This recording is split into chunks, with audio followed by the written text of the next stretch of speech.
Yes, Gary, you alright, yeah? You're a regular. A regular. I see you, man. I see your little super chats as well, so welcome. Welcome, everybody. Lee Butcher, he's a regular as well. It's like a little cult, innit?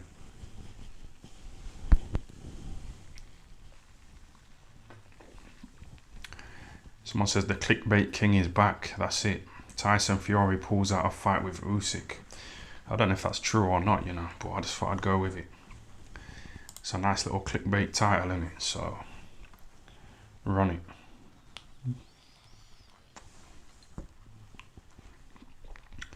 Someone says the Teddy is back. Yeah, man. It's all in today. We got the Thai FL t-shirt. We got the Teddy. We got Umar, IFL Umar. We got some posse. We got some murderers. The Yorkshire Ripper. You know, we got some cult members. Yeah. So let's go. Got the cider. Got the vape.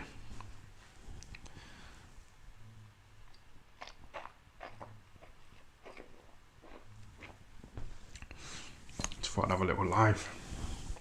There's been a bit of demand.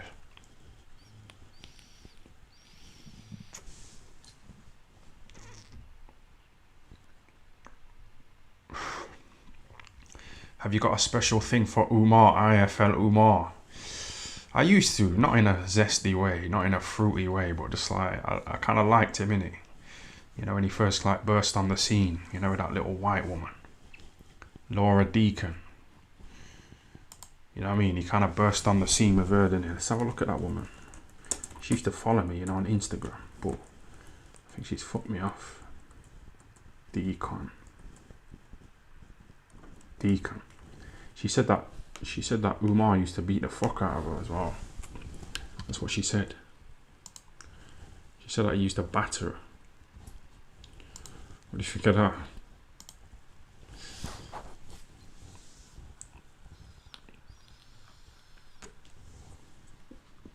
No, that's not allow it. Allow it.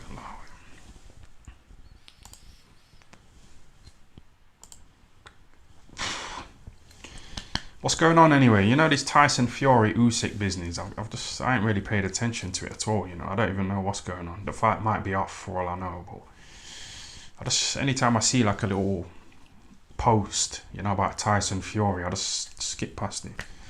You know, I'm just sick of it. It's just dead. Like I say, like, until I see him on the way to the ring, yeah, to fight, I'm not really bothered. It's like Kell Brook and Conor Bum. They're kind of going at it, aren't they, on Twitter, but it's just not interesting, man. It's just, I don't know, it's a bit...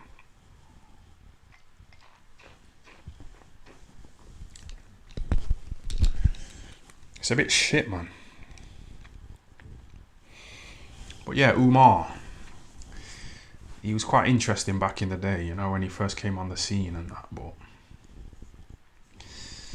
I think the YouTube boxing scene is kind of fully saturated, isn't it? There's so many people who are fighting for that top spot.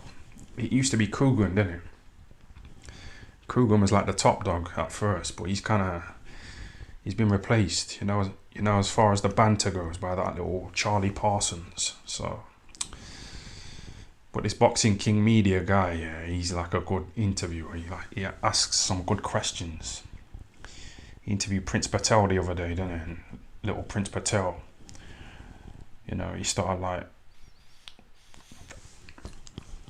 I think Sonny Edwards batters him, but I'd like to see that fight, you know, between Sonny Edwards and that little Prince Patel. You know, those little fuckers going at it. It'll be a good build-up, won't it?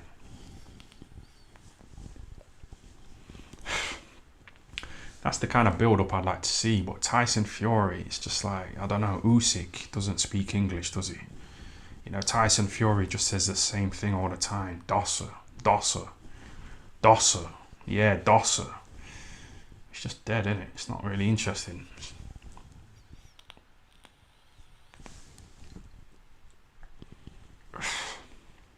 I think Froch Groves set the bar so high, yeah, that it's just hard to replace it, you know, and that was like 10 years ago, and there's been nothing good since on that kind of level anyway, so yeah.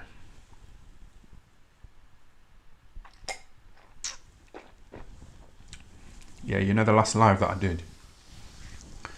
I rang up a little escort, didn't I? She said she got some little toys, you know, some little strap-ons, and I was getting a bit excited. And I went to her house, yeah. You know, all excited, but she didn't answer the fucking door, man. You know what I mean? So I was just fucking, it was a bit of an anticlimax. But it don't matter. I don't think it would have worked out anyway, because I drank a load of alcohol, you know, during the live before I headed towards the escort's house in a taxi. Drank a load of alcohol, yeah, so you know the alcohol, it started coming out my arse.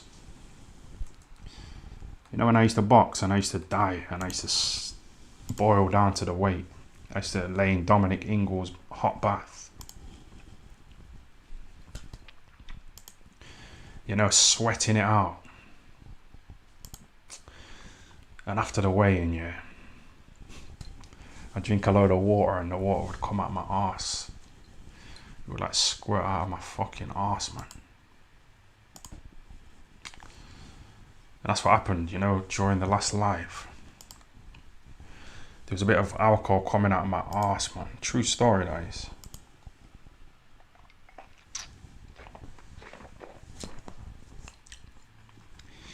But yeah.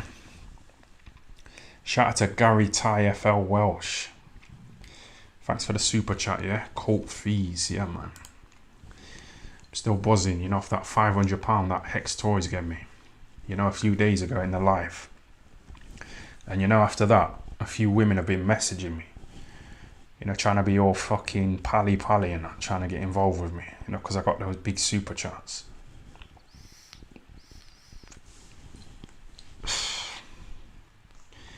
You know, little women coming out the woodwork. Yes, packing boxes in the Amazon. Thanks for the £2, yeah. Fancy eating some male crack pipe. What the fuck does that say? Fancy eating some male cack peas? Let me know. What does that mean? What are you saying?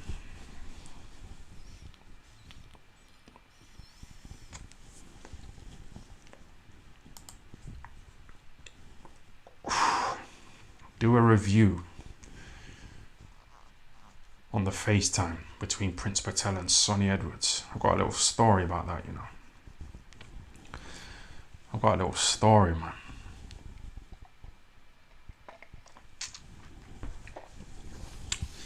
So, Sonny Edwards got interviewed, yeah, by Boxing King Media.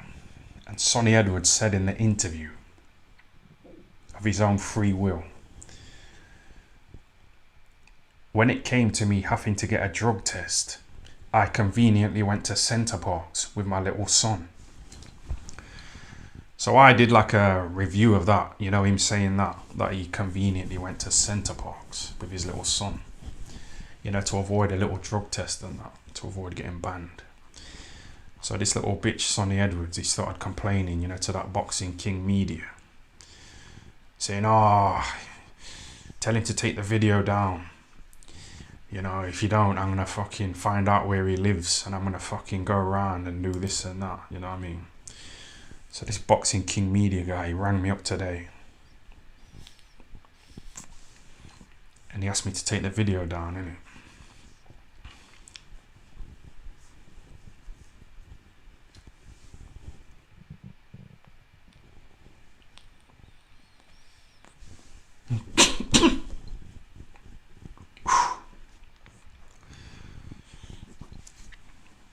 But he said it himself. It's not like I fucking recorded him saying it, you know, secretly, snidely. He said it on camera.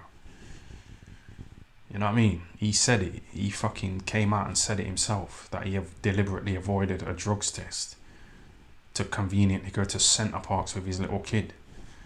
So I did a review of it, you know, saying, why is nobody talking about it? Like, why are people talking about Conor Bomb? You know, I don't like Conor Bomb either, but like, people seem to be having a go at him, yeah, but they're not having a go at Sonny Edwards after he said he conveniently swerved a drugs test and he got a little strike out of it. So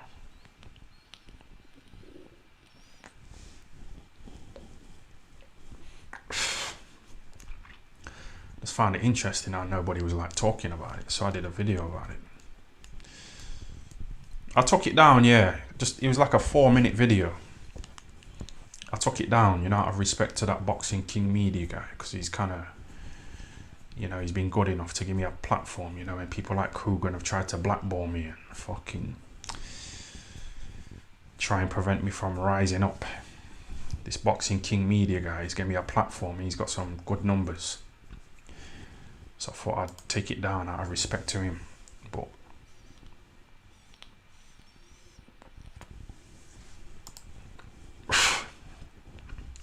R.I.P. Andy Cole. He's my cousin as well, you know. Andy Cole, the former Manchester United and Newcastle United football player.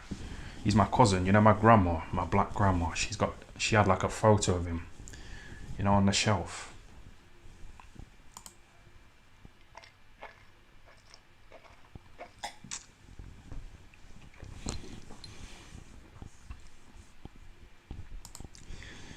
Ty got pressured by Sonny Edwards to take the video down. Disappointed in you. Obviously, it's not about him, is it? It's about the fucking Boxing King media guy.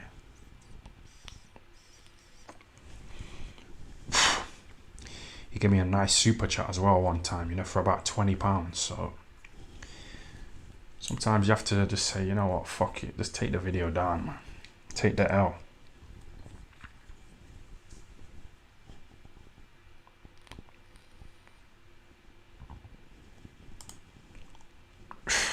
Did you walk or get sacked from Argos? I walked. I can't stay at a job for long. Seriously, like my last few jobs, I've been there about a month. And I just thought, nah, I can't be doing with that. Some people are followers, aren't they? They need a boss telling them what time they have to be at work, what time they have to finish, you know, what time they have to go to the toilet, what time their break is, this and that. But I'm not that guy, man. I can't be told what to do by some fucking factory manager. So I don't normally stick at the jobs, but you've seen these big super chats coming in, you know, over the years, so it's all good, man. It's all good. Got another one here. Shout out to Ashbeck English. Andre Ward versus Carl Froch 2. Who wins?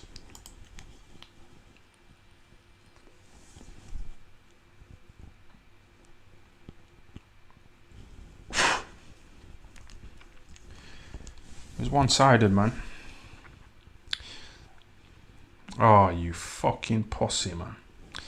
You know this woman, yeah, this little OnlyFans woman, she's been messaging me like for the past 3 days saying, oh, can I jump on one of your lives? Can I get on one of your lives? And I was like, yeah. Now I'm live, yeah. She's like, can we do it another day instead? No, fuck off, man. I ain't got time for that shit.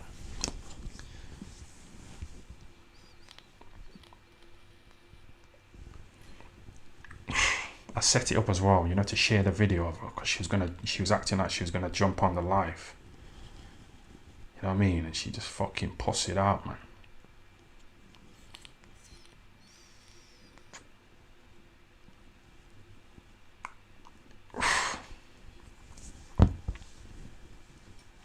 I ain't got time for it, man.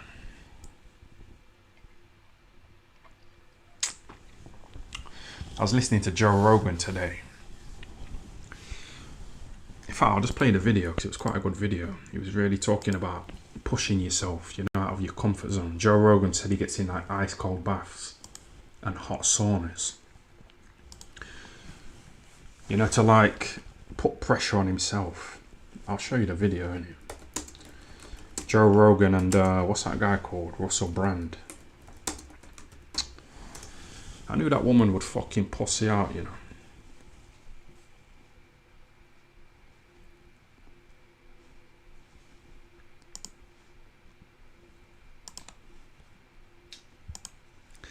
But this guy Joe Rogan in this video is talking about pushing yourself, you know, being uncomfortable, getting on stage, doing stand-up comedy, you know, going to a gym, learning how to do jiu-jitsu. Listen to this. The ability to prioritize your spiritual state over your physical state. Yes. This is the deeper reality. is regarded as somewhat feminine and is certainly by and large commodified. It becomes about, you know, purchasing a pair of leggings, purchasing a dream catcher or a crystal. It doesn't have that aspect of discipline that is about the ability to prioritize your spiritual state over your physical state. This is the deeper reality, what's happening in here. And when you start bringing up interdimensional travel and psychedelics, you start to recognize, yeah, no, this is an important space for me. Interesting too, the way that the arguments around sex and gender have altered, because, you know, for, you know, like the Andrew Tate phenomena has been an interesting one, but I've heard you talk about the sort of, you know, and certainly while there are outstanding crimes, I certainly wouldn't comment on any of those things and how they might play out. But if you leave a space in the culture where masculinity can be sort of embraced, loved, revered, celebrated, then different models are going to emerge that take up that territory rather than looking at... You know, these little feminists, they try and act like masculinity, you know, and men being men is a bad thing, but it's not. They say it's sexist, like, oh, it's sexist. It's not. Women want masculine men. They want men who are fucking strong, you know, tough men. Fucking women love fighters. They love men who are confident, ambitious, you know, men who are entrepreneurs, like business minded, you know, men who have got the bag. They've got that ambition, confidence. But these little feminists try and like talk shit about masculine men, you know what I mean?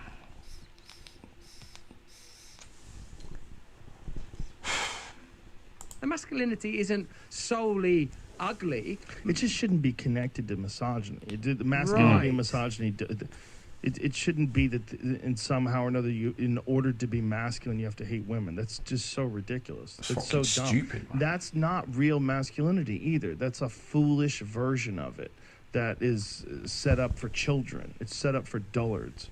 It doesn't make any sense. Like, true masculinity, like, first of all, what does that even mean? Like, just being whoever the fuck you are. And if you happen to be a man, there's going to be certain things that you have. You're going to have a certain amount of aggression. You have a certain amount of anxiety. You have a protection instincts. And you've got to have control over as much of your body and mind as you can. And what's the best way to do that? Well, you'll have to experience adversity, and you have to execute with discipline. You have to be able to do that on a regular basis. If you don't, you're not going to trust yourself. You're not going to count on yourself. You're always going to have anxiety. You're always going to have to wonder whether or not you could pull through it. Like, one of the things about cold or sauna or exertion, physical exercise, is knowing you can force yourself to do it. Knowing you can force yourself to do it. These little battles of forcing yourself to do something. There's so many people out there that don't do that. Because, like, how many women do you see, you know, that walk past you and you don't, or we don't say anything to them because we don't want to get rejected? But I don't know, it's like we're not pushing ourselves, if you know what I mean. We're not fucking pushing ourselves, are we? We're trying to stay in our little comfort zones. We're not willing to, you know, do something that's quite hard. I've never tried it on with a woman. Don't know whether they can force themselves to do something. They don't know how to not quit. They don't know how to push themselves when they don't want to. Yeah, that's why there has to be a spiritual component to life. And that's why a culture that abdicates that responsibility and abstracts that reality becomes kind of nihilistic and celebrates meaninglessness. And it becomes only about furniture and an aesthetic. There's nothing real. It's got nothing behind it. We can sort of feel that now, I think, that it's been hollowed out from within. The institutions are hollow because there's no values there. Like I alluded to earlier, the idea of a sort of a potentially senile and decaying president is like the culture is unconsciously telling you what it is. Look, it's falling apart. There are no real values behind it. They'll say that a war is humanitarian when we know that most likely the imperatives are economic imperatives, and one way to find out will be to extract the economic imperatives, then you would find out. So what's all that Russia-Ukraine business about, do you know? I see all these little moppets, you know, with their little Ukrainian flags, you know, on their Facebook profile pictures. And they just ain't got a clue, man. Just following anything, aren't they? They're like little sheep. They ain't got a fucking mind of their own, man. They don't know what's going on, do they?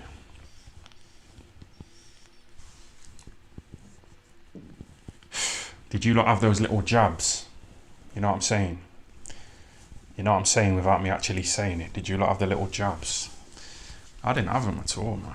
Like the service that I suppose that I don't pay enough. I didn't attention follow to the and sometimes crowd. give enough credence to is the possibility that you can reach individuals through a media like this and say that actually what you do is important, what you believe in, the way you treat yourself, the way you talk to yourself, the practices you undertake. I mean, when you bring in one of the Goliaths in that space, like Dave Goggins, someone who transformed themselves in ways I don't even understand, still from a 300-pound person on a couch to at the absolute ultimate end of what is possible to be militarily, is demonstration of that. And I suppose that what must be happening, as well as like the where you come at odds with the culture, it's observable. Like, you know, like the ivermectin moment. It's like, oh shit, what you said there, that the mainstream don't like that.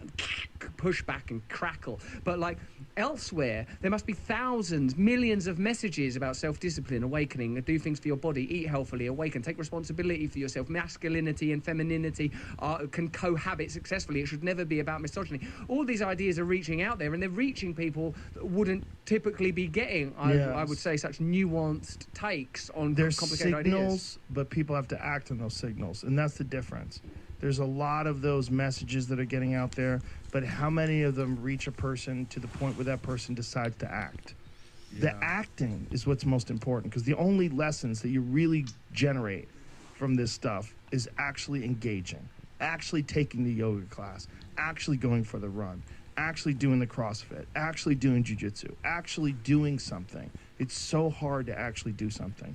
It's one of the great problems that people have. And it's one of the reasons why there's so many hucksters out there that are selling motivation. There's so many people out there that they're motivational speakers. And meanwhile, they've done nothing. Yeah. They've done nothing of great note, nothing of great accomplishment. And all they're doing is they're finding this thing that people desire, and they're feeding it to people. Like, either giving a motivation. Those people, oftentimes you'll check in on them 5 years from now, 10 years from now. They're not doing anything any different. Yeah, that's right. Because action. You have to take action. You have to take the action, and it usually involves suffering and sacrifice. Yes. And that's a hard thing to tell. People don't want that now, do they? They don't want that information. Like, you can tell people there's a quick fix and an easy way, but whether it's getting off drugs, becoming a stand-up comedian, or doing accomplishing stuff in a martial art. Yeah, stand-up comedy. I might have to do that, you know.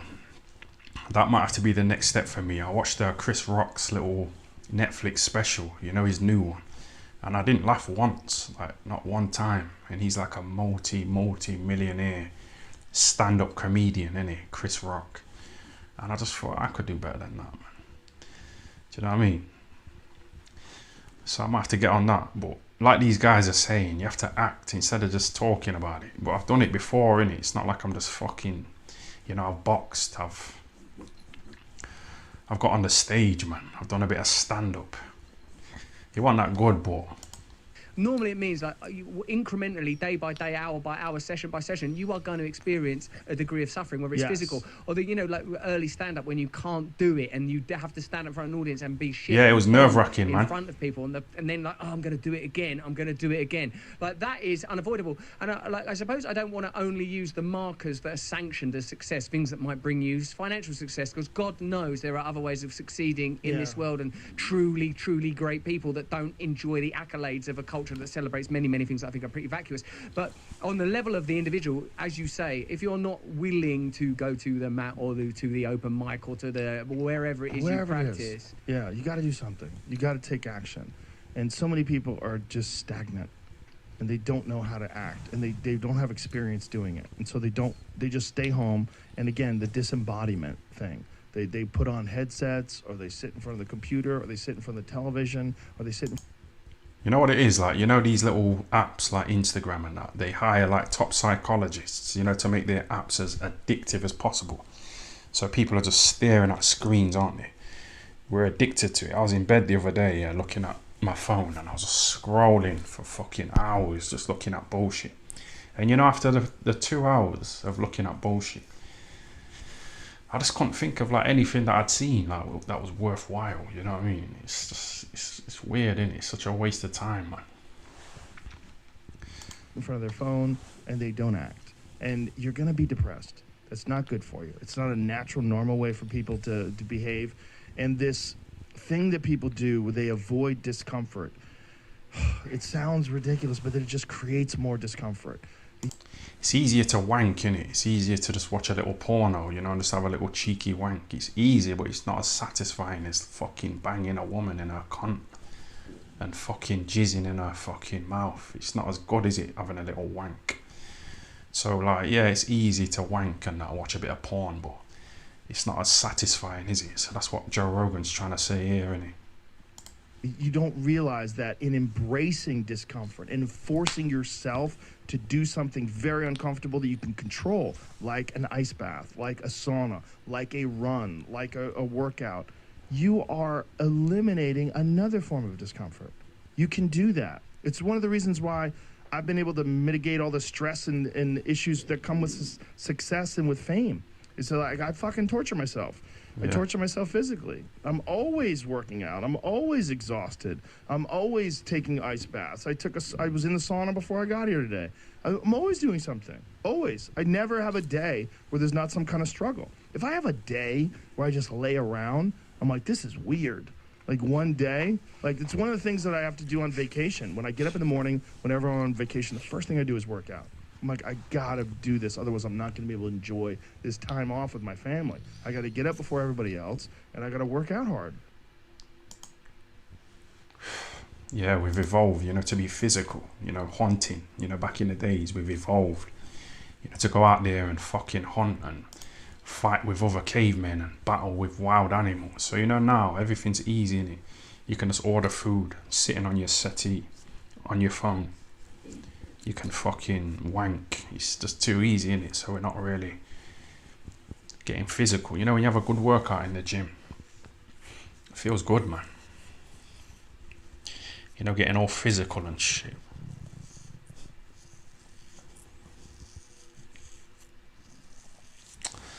But yeah, that was a good little video on it from Joe Rogan and Russell Brand.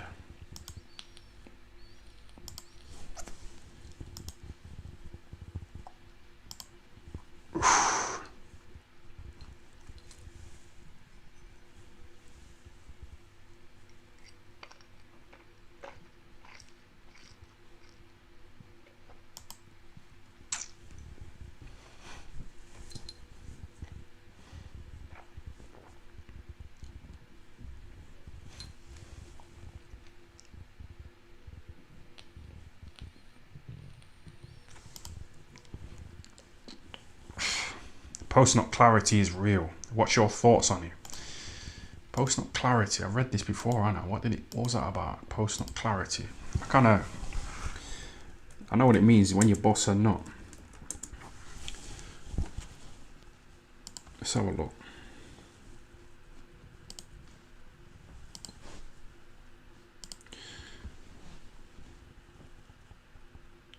Post-nut clarity. The brief sense of calm and mental acuity experienced by a man after ejaculation.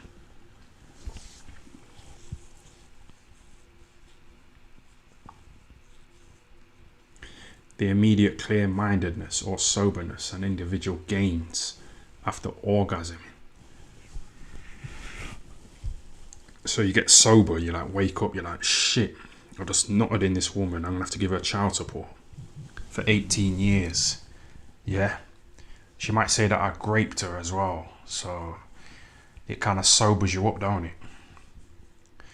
You know, when you think, oh, she's probably going to say I graped her. You know, to get a little check. A bit of compo. That's what it means, don't it?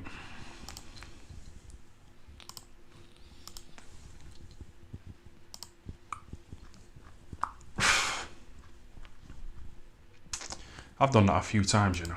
Yes, Darren Hill. Thanks for the super chat, yeah? He says, yes, Ty. I spoke to you on the phone today. He was with Kid Galahad. He was in the Ingle gym. I think he was having a little session with Barry. You know, he rang me, Barry. And put me on the phone to this Darren Hill.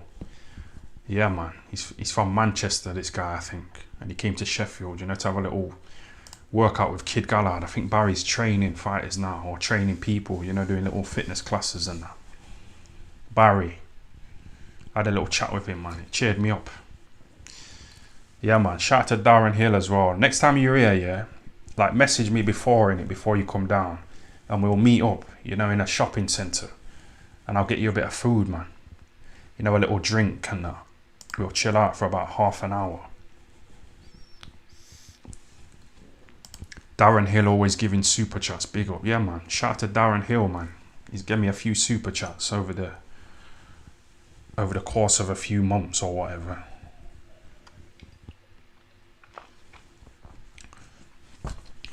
But yeah, let me know when you're down, innit? And we'll meet up, you know, instead of having a little phone chat. It was alright on the phone though. It was good. It was a nice little chat.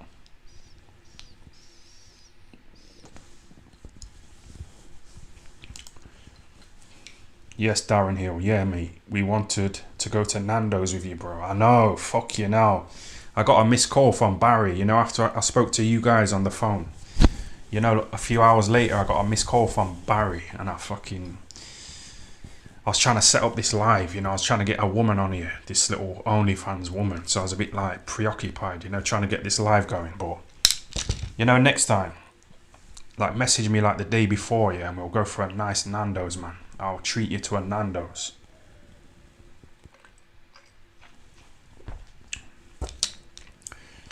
Definitely. Did you go to Nando's with Barry?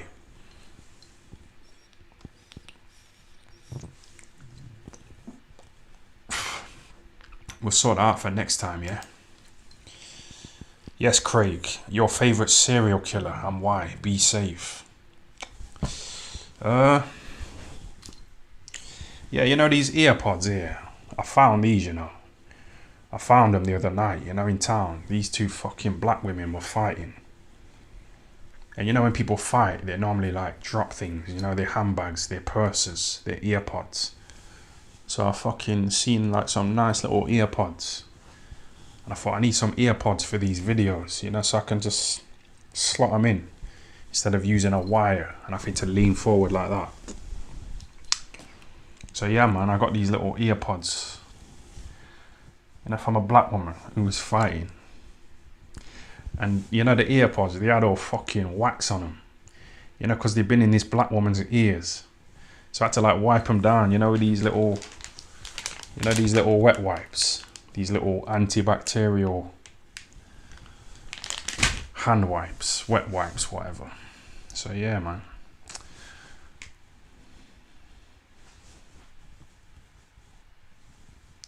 Ring your mum on live? Nah.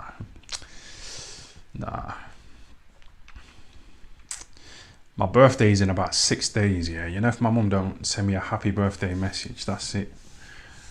That's it, man. That's it. That's the end, man. It's done. It's done, man.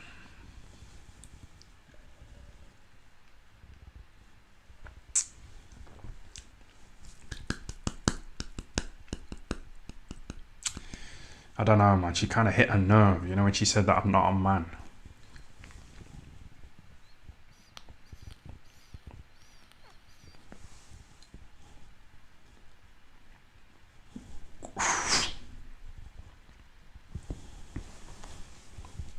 How old are you going to be, Ty? I'm going to be 30, man. The big 3-0. I look alright, don't I? You know, for my age and that, I look alright, man.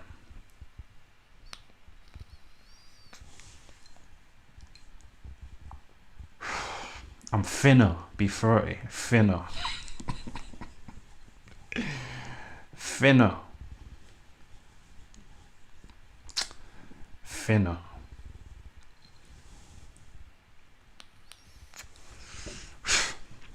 I've got a meeting tomorrow with a little accountant, you know, called Mohammed. Yeah, man, I'm going to see what he's saying, man, because it's just stupid. I could go on holiday and it could come off my tax bill, so I need to know exactly where I am. You know, financially, I've been slacking. I ain't been paying tax. So, I've recruited a little accountant called Mohammed.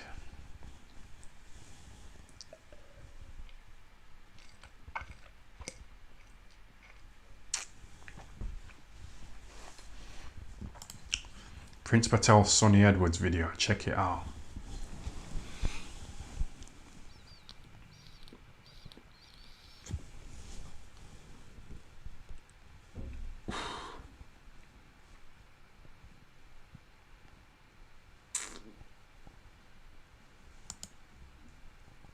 Don't become a lorry driver. You don't meet any women that way. Become a fancy bartender. Yeah, a few of you lot have been messaging me, you know, with little job ideas.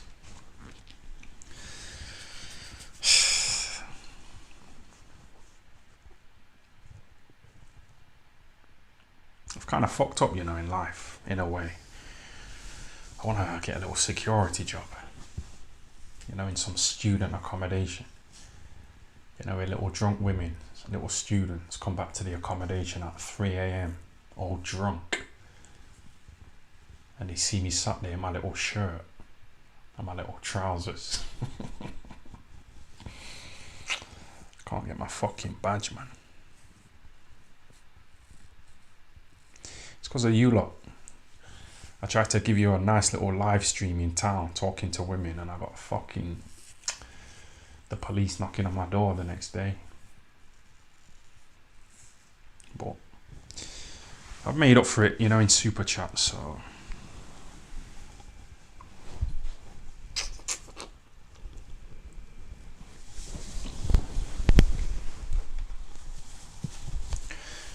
You see that OnlyFans woman like messaging me like all day asking if she can get on the fucking live, and then she posts it out. That's what Joe Rogan was talking about, man.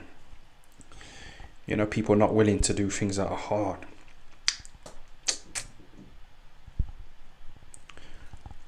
She said to me she wanted to get on here to build up her subscribers, and she says once she's got like 100 subscribers on OnlyFans, she'll do videos masturbating. That's what she said.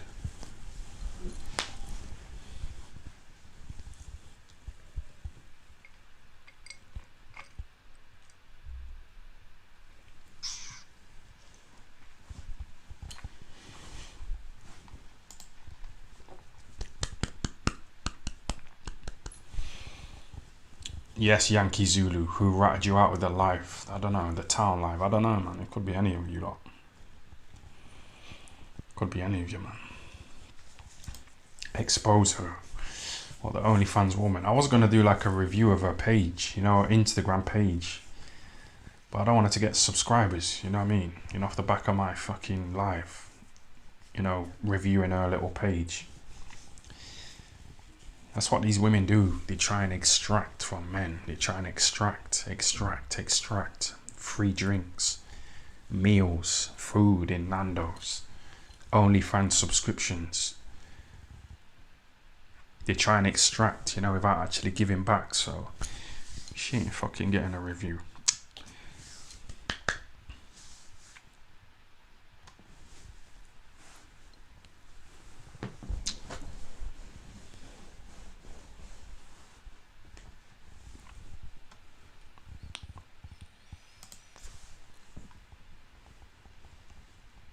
Alright. Let me try and show her pictures without showing her little name.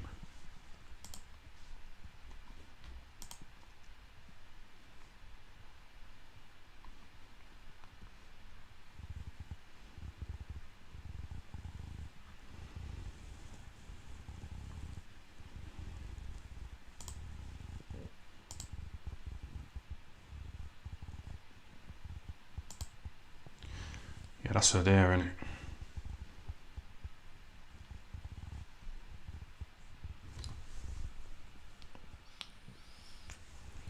She's black, so it's not ideal, but she's kind of light-skinned in it, so I thought I'd give her a little try. Give her a little trial period.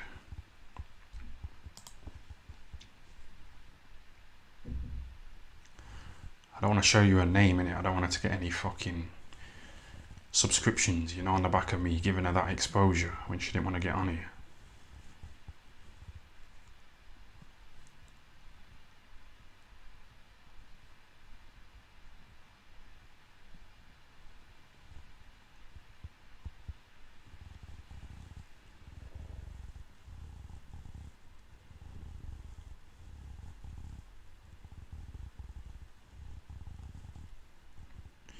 They're fucking all at it, aren't they? You know, these women, they're just all on OnlyFans. It's like the norm now, isn't it? Look at that. It's like the norm, man.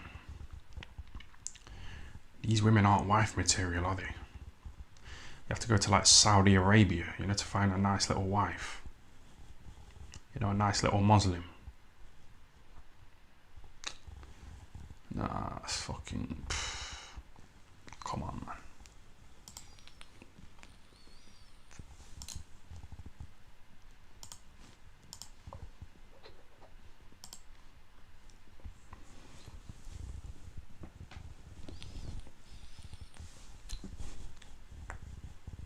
She looks about 60. She's saying that she's 19.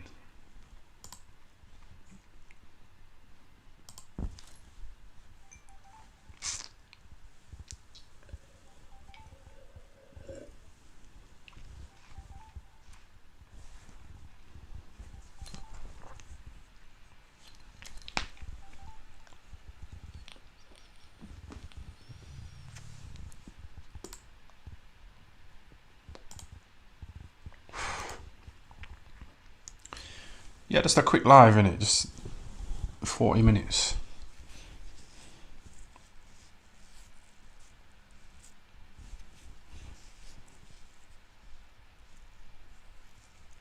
Why don't you like black girls? My girl's a model and she's black, lol. Nah, I just don't like her, man. That's fucking not into them at all, man. I'm like the opposite of my mum, innit? My mum likes black men. She don't like white men. Like Eddie Hearn. Eddie Hearn's good looking, innit? But, you know, my mum, she won't be into him at all. Let's have a look at Eddie Hearn.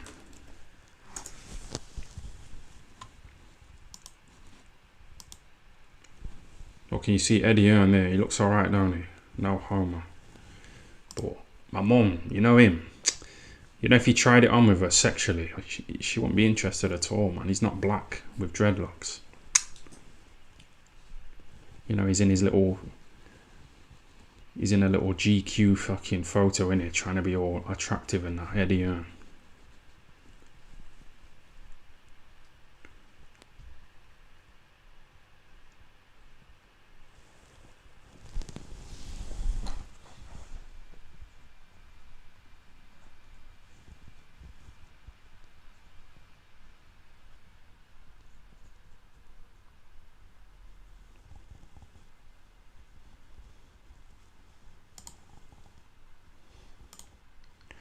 See that photo there? You see him trying to like look at an angle, trying to look all nice and that, trying to be all...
That's his daughter, innit? He tried to like hook his little daughter up with Connor Bum's little son, Eli. See that? Kugelman's trying to like force them together. It's a bit inappropriate, innit? It's a bit...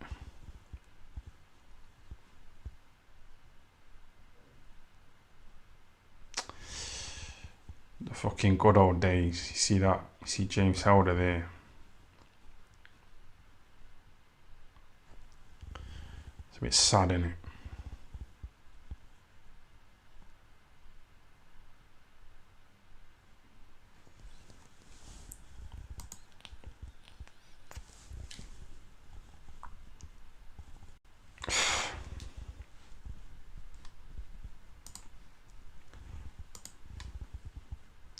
Yo, wrap it up, man. Wrap it up.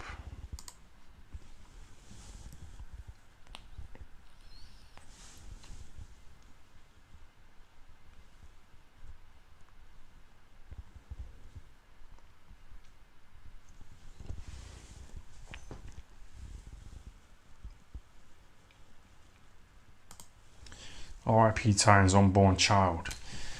You know, I think I just need to get a woman pregnant, man. Just fuck it. Just go for it, innit? Just not. Because I'm getting a bit old now, innit? I'm approaching 30. So, and if I have a kid now, like, when my kid's 20, I'll be like 50. So, I don't know.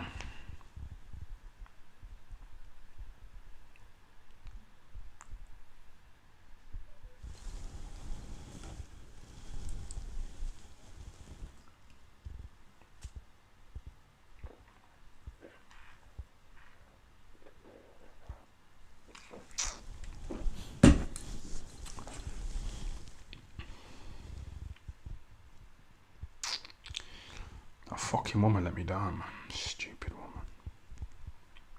I was getting excited, you know, to get a bit of pussy on here, but she just fucking pussied out.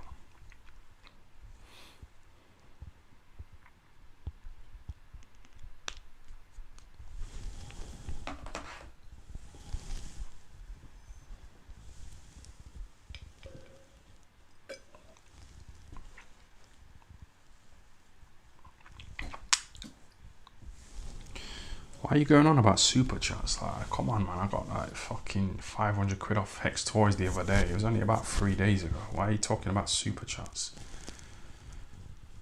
Do you know how much that fucking... Do you know how much? And that's just like one live. You get me about 450 on another live, yeah. He's getting me money behind the scenes, man.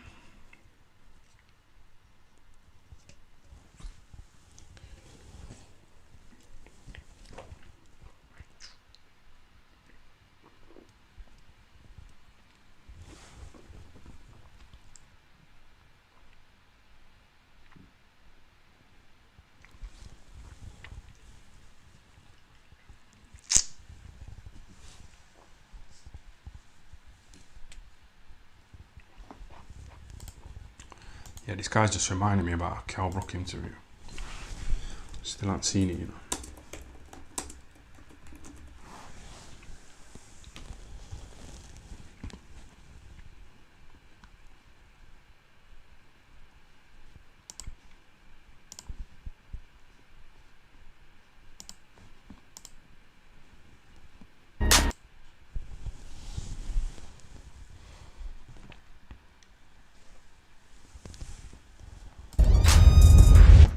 Lots happened since, and first of all, appreciate former IBF Boxing King Media in association with Box Road. Delighted to be joined by former IBF World Champion, Special K, Kell Brook. Kell, how you doing, man? Doing very well, absolutely very well. It's great to see you. I know you've not done any media for a long, long time. In fact, I think the last time we did media was in the gym, probably about 5-6 months ago, I think it was. Long time. In fact, I think the last time we did media was great to see you. I know you've not done any media. You see that? You know, sometimes, yeah. You know, when you do certain things like that, man. Media for a long, long time. In fact, I think the last time we did media was in the gym, probably about 5-6 months ago, I think it was. Obviously, a lot's happened since, and first of all, I appreciate you giving me your time today. Back in the gym, feeling the groove? Feeling the groove. Mojo's back. I'm enjoying training. I'm enjoying the routine I put together every single day, and I work towards that. Good man. I don't want to dwell on it too much, but I know your fans will be keen to hear from you about, you know, the video that was released in the papers about you a few months ago. And See what I mean? This guy has some good questions, you know. This is why he's at nearly 200,000 subscribers. He's probably there by now. He's asking these questions. He asked Sonny Edwards about his little fake accent. You know what I mean? He asked Sonny Edwards about this and that, and Sonny Edwards said he avoided a drugs test, you know, by going to Centre Parks. You came out, you made a statement, and you was open and honest about it all. Just tell me, how difficult was it for you to come out with it and just tell the fans about your struggles? You know, unbelievably dark places, you know, for a long time. Who leaked that video, man? Fuck, you know, who did that? That's just a scumbag move. He was in his house, so he's let someone in. A little fake mate, he's let him in and just gone and sold the video to the Sun. It's a scumbag move, innit? I felt like a weight had been lifted off my shoulders, you know, because as a fighter, you know, I keep things to myself, and you know the struggles I've had to deal with, you know, but the world knowing, you know, the struggles what I had to deal with, you know, and reaching out and getting the help that I needed, you know, I just feel, as we sit here now, I can't put into words that, you know, the guy who did it, you know, one day I'll actually thank him, you know, because I think God did this for a reason, and I'm on the up. Like I feel amazing, you know. Like I say, I'm not late. I'm sticking to my schedule, doing my gratitude list, and the list goes on. We are indulging too much into it, you know. All I can say is I am on the mend. And, you know, when we spoke a few months prior to that, and one of the things that you said to me kind of stuck out to me, because when I saw that video, and I instantly remembered it straight away, and your words were that since retirement you felt like you died inside. And I think we spoke about it off camera as well, how a lot of fighters go through that struggle, and I know loads have come forward since and messaged you, and I've seen tweets about it. Do you think it's highlighted that as well, and hopefully other fighters can take learning from that as well to kind of prepare for that moment when boxing's over? It's not easy to just shut off, is it? It's not easy, you know, not easy at all. Trainers and obviously train you to become world champion, show you how to move your head, showing you everything you need to learn to be champion of the world. But nobody prepares you, you know, for when you retire and the career's over, how to deal with life again. You know, because all I've ever done is boxed. You know, I lived for this sport. You know, so, you know, like I said, I did feel lost. I felt, like I said on my last interview, I felt like dead. Like, what do I do now? What's my purpose? And I understand what my purpose is now. It's to help other people, you know, in the dark time that they have. You know, mental health is a big thing now, and you know, I want to reach out to people who are low, you know, because I won't wish it on my worst enemy. The places where I've been, you know, it's absolutely horrific, you know. But there's an answer and there's a solution to enjoy life to the fullest. Definitely so. Do you think it is like rich man problems, you know, like first world problems, you know, like, you know, today I was looking out the window and it was fucking raining, innit? And I was annoyed, man. I was fucking annoyed that it was raining, innit? Because I needed to go out, you know, and get some ciders. But like some countries, they haven't really got much rain, have they? So they kind of, there's a bit of a drought going on, you know, in Africa and that. So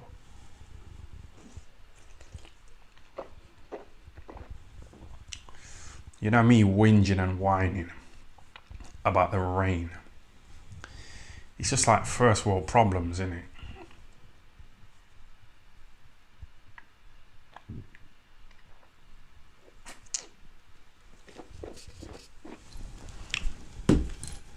And then I remember there were a lot of interviews with people in boxing straight after that, and one of the things that stuck out to me was because I spoke to Eddie Hearn, I think he might have been in New York a week or so after, and his words were that Kell Brook is a good person, has got a pure heart, and that's been the common consensus amongst a lot of people. So it must give you a bit of pride that people have got a perception of you of being a good person and somebody with a pure heart. Yeah, I hope that I have. You know, I think I have. But yeah, the message I was getting, you know, they were all positive. They were all, you know, feeling for me. You know, so I was a bit unsure how people would take it, you know, but nothing but positiveness. And when I walk out, you know, when I go to bed at night, I can't wait to wake up in the morning and take the new day on. You know, taking my girls to school and just being relevant, being there, being on time, not letting people down, reaching out to others what are down, you know, and you know, that gets me through a day, one day at a time.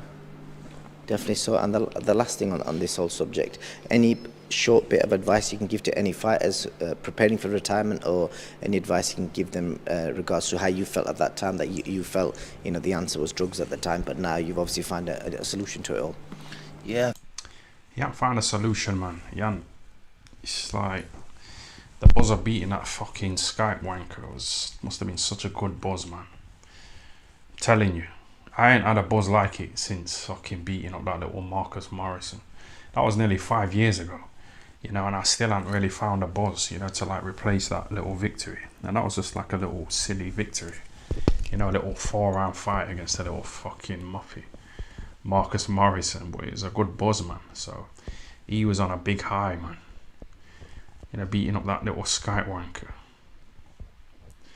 So he's trying to replace it, you know, with drugs and that. Felt, you know, the answer was drugs at the time, but now you've obviously found a solution to it all. Yeah, I think that, you know, when you know that, say if you don't know if you get an injury, a terrible injury and you can't fight again, but if you know that you're going to come, you know, it's your last fight, you're coming to retire, have something in place, you know, open a gym, have something to fall back on, you know, straight away, instead of just being stale, sat there with all the thoughts in your mind, not thinking, you know, I don't have to go to the gym at 7 in the morning, I don't have to go back to the gym at 4 o'clock, have a massage, eat this clean food, you know, recover, you know, have things in place, you know, have positive people around you. Don't be knocking about with the people, and you know who they are, the usual suspects, you know, and doing the bad things. You know, obviously, just do positive things. Be around, keep your circle small, you know, and just go out there and just be you. Go out there and obviously. He let a little snide in his circle, didn't he? I wonder who that was. Some little snide. Have a routine, you know. Have something what you do every day. If it's going to the gym, if it's seeing your grandparents or picking your kids up, dropping them off, you know. Have a routine and stick to it, you know. So and that's all I can really say. Obviously, I'm still learning and new to this thing, but you know, the advice what I'm getting and the things I'm doing, you know, that's what I'm doing. I'm sticking to what's making me happy and having a routine and doing the things I'm doing is making my life and the colours so much brighter. I do love that, and I genuinely, I think, you know, well done to you for turning your life around, because I've seen it before, and I can imagine how difficult it is to be in that dark place and to come back out of it. It's a big thing in itself, and you've done that. So well done to you and the people around you that have helped you do that as well. Just want to speak to you about a couple of other things. Whilst you've been obviously away recuperating, your name has been in the media constantly, getting linked to fights. But before we get to the fight that we're talking about, I want to speak to you about Conor Benn. Obviously, he's the main name that's been put amongst you. Did you watch the interview with Piers Morgan the other week? To be totally honest, I've not seen the interview. You know, I've not seen it. I've heard different things about it, you know, but I've yet to sit down and watch it. What do you make of the whole scenario? Obviously, we've now seen Conor's main points of his defence are that the testing procedure wasn't handled properly. There's a lot of things that have been highlighted by him. The British Boxing Board have come out and said that they've accepted, you know, some things that need to be changed in the process. We don't know what that is, and then the WBC have cleared him on paper, saying they feel it might be due to a large consumption of eggs, but Conor's not accepting that. He's saying it was a flaw in the testing. Obviously, as a boxer all your life, you've been tested. I know Tom's told me you've been tested more than any boxer's had in this gym.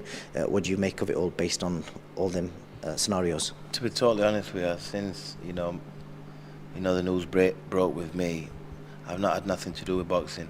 I've just been concentrating on myself, getting myself right. You know, I've not been really indulging into the boxing scene, but you know, I don't know enough about it to actually comment, you know, on. None of us do, man. You know, what's this 270-page document? You don't want to reveal it, you don't want to show it, does he? So it's like we still don't know. That little silly interview with Piers Morgan, he didn't really like shed any light on it, did he? He was just acting silly, Conor Benn, you know, with his little silly moustache. You know, he was like pretending to cry as well, wasn't he? You know, the samples and the eggs and everything else, you know. All I'm hearing is, you know, he failed the drug test. You know, that's all I'm hearing. So I can't really elaborate too much on this matter. That's a fair point, Kel. I respect you for saying that. And then obviously the obvious question is all your fans. We've seen you back in the gym today, still looking sharp, and you're still looking like you've got the pop there. It's probably very early, but how realistic is it? You know, have you got the hunger? Could we potentially see you back in the ring? You know, I'm enjoying it. You know, I'm a keep fitter. You know what I mean? I'm in keep fitter. I'm retired, but listen, I'm enjoying it. I'm enjoying it, and I think if I carry on doing this, you know, once a fire, always a fire. You know, so all I can say, you know, if you know, Connor's been putting a few things out there, you know, back and forth, me and him. So if listen, I'm up for discussion. If his boss Eddie wants to get in touch with me, you know, and pays me in my service, mega, you know, Kel's been I'll come paid, out of man. retirement, babe. He's got some serious cash. Serious cash, man. He gave me a little check, you know, for £100 for sparring. That's nothing to him. Absolutely nothing. You know what I mean? Baby. Peanuts. I'll come out of retirement and show you, boy. That's what they say. Money don't make you happy, man. But Well, talking I don't of know, I that, think it does, man. Conor tweeted, last time we tried to make this fight, he chose retirement. It must have been that sparring session. Just talk to me about that sparring session. What do you remember from it? He knows what happened in that sparring session. You know, he's trying to just prod and push at me, you know, for a reaction. He knows exactly what happened. You know what happened in that sparring session. We're supposed to do 10 rounds. You know, he got out after 8 rounds saying that his shoulders hurting and this and that because I was bringing the heat, and he you know, he didn't want to be in that. He didn't want to be in that fryer. He didn't want to be in that fryer. He wanted to get out. So he knows what happened. Sims knows what happened. His trainer.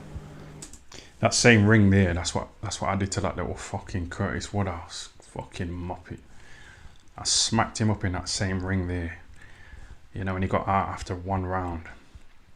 And he started shouting at his trainer, Richard Towers, saying, why have you put me in there with him? He's 4 pounds heavier than me. You know what I mean? And his trainer, Richard Towers, was going to fucking batter him. Richard's done a bit of time, you know, in prison. You know what I mean? So he was going to batter Curtis Woodhouse, you know, for talking shit after I smacked him up. Fucking You know, my dad knows what happened. He was there. So listen, forget sparring, forget all this. You're getting me excited here. Listen, Eddie, come and see me. We'll have a discussion. Well, you replied saying, who are you kidding? You're the one who cut the sparring short. Don't flatter yourself, pussy. That's what you retweeted last night. Yeah, true. You know, listen, man. So, end of the day, is just, I don't know if his fight with Pacquiao's fall through or whatever's happening. He's prodding and picking at some fighters. I've seen some at women's Spence. He's trying to come at me. Listen, you know, if it makes sense for me, and I do get that mojo back, because at the minute I'm just keep fitter, you know. But I will get them gloves back out. I will put them boxing boots back on, and we will dance, as long as them Benjamins are right. Interesting stuff. I'm pretty sure the fans will be excited for that. Just to wrap up, any final message for Conor Benn and Eddie Hearn? Camera's yours. You tell them what you want to tell them. Listen, you know where I am. I'm in Sheffield. I think Eddie's got my number. That's all I'll say. Listen, if we sit down and I get excited, you've got to excite me. You've got to excite me, Eddie. Because I've got my slippers on now. I'll take my slippers off, put my running shoes back on, and I'll show your boy what time it is. He's got some serious cash. That's why I didn't want to let him in here when he drove around here one time. He messaged me saying, shall I come round? I said, come round. I kind of like made him wait outside, you know, in his fancy car. Because I didn't want to fucking bring him in here, you know, when I was broke. I didn't want him to see the fucking place I was living in, you know, because he's got the bag. I've made a lot of money since then. That was like 2 years ago, but I felt a bit ashamed, you know, because this guy's on like a really high financial level, man. Interesting stuff. Anything else you want to add? But that encouraged me, that motivated me, you know, to get the bag, you know, and these super chats have been piling up, you know, over the years since he drove around here. So I've kind of turned it around nicely, man. Kel, before I let you go. Nothing to add, you know. I'm just gonna get on with my day now. I'm positive, I'm excited. I'm gonna go out of here, I'm gonna have a shower and talk to my beautiful mother. Good man, Kel. I wish you all the best. And Yeah, man. I should go and see my mum, you know. She could die any fucking day, man. whatever you decide to do in life, and I think the fans are behind you with whatever you're doing and how your life is at the moment. So wish you all the best, man. Thank you. Thank you. Yeah, man. Kell Brook. Kell Brook. We did some good rounds in that ring, man.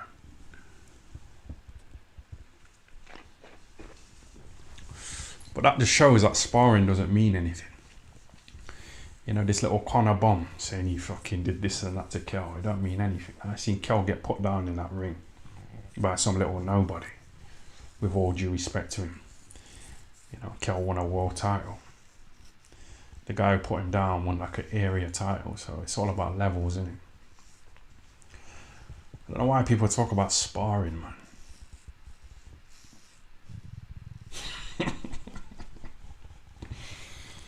Sparring. I sparred with Kelly in that ring, man. You know what I mean? I did well, man. I did well. And Dominic just said to Kel after the spar, don't worry about it, man. You know, he's tall, he's got long arms, he's fucking elusive, this Italian guy. Don't fucking worry about it. And then Kel got in with a guy called Senchenko and just smashed him up. Yeah. So sparring don't mean anything, man. But yeah, good little interview that. I enjoyed that. I like Kel.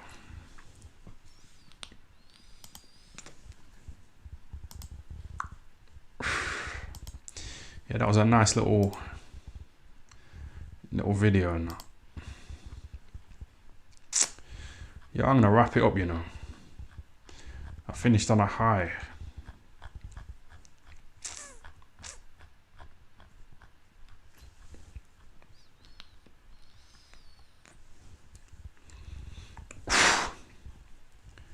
Let me just read one more comment.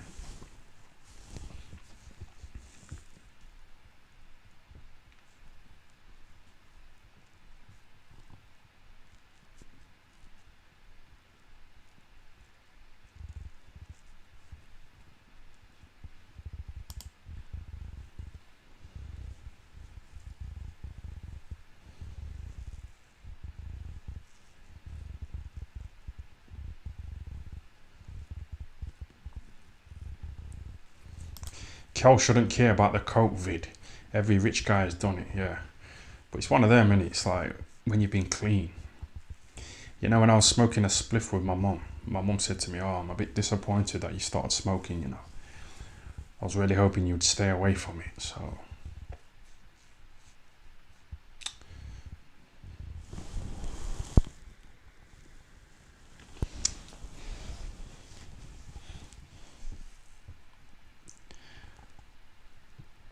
I'm scrolling down, I'm gonna fuck off in a minute.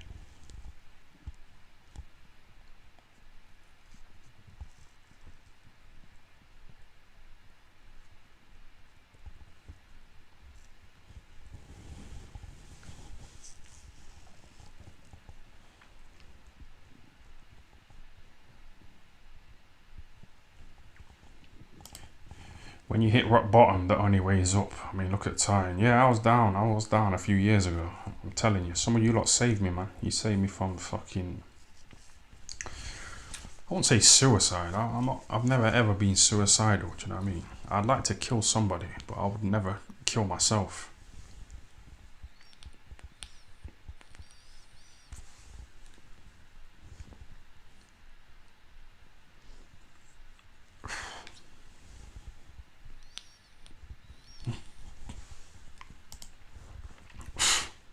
This just shows you can have the money and still feel lost. Yeah. But at least Kel's not going back to a fucking little shitty bedsit, you know, that's full of rats. You know, getting eviction letters from his fucking landlord.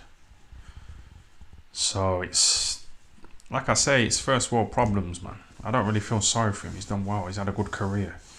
He's made a load of cash. He's got 3 little daughters. Yeah, so he's got more than most, hasn't he?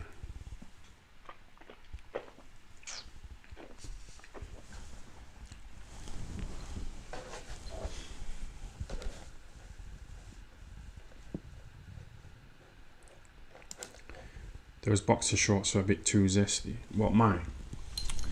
I know.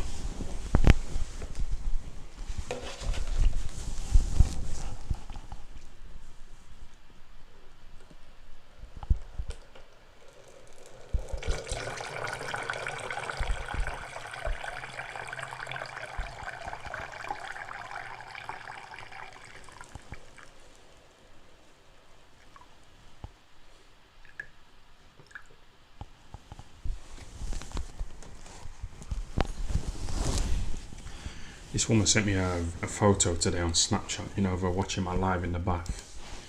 Let's see if I can just see the video, the photo.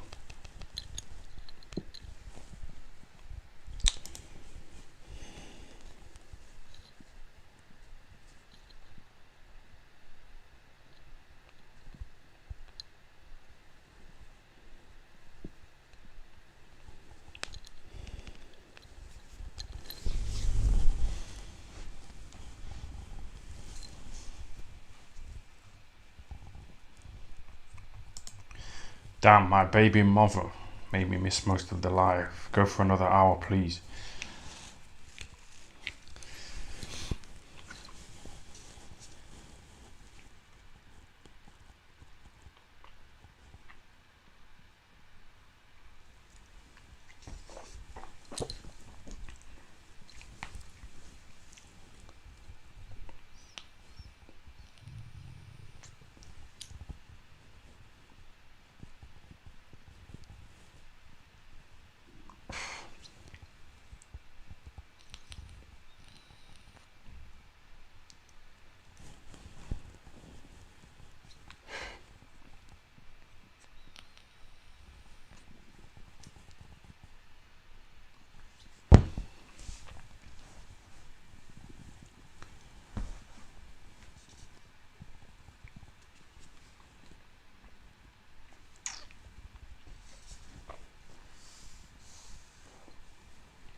Time to upgrade these videos.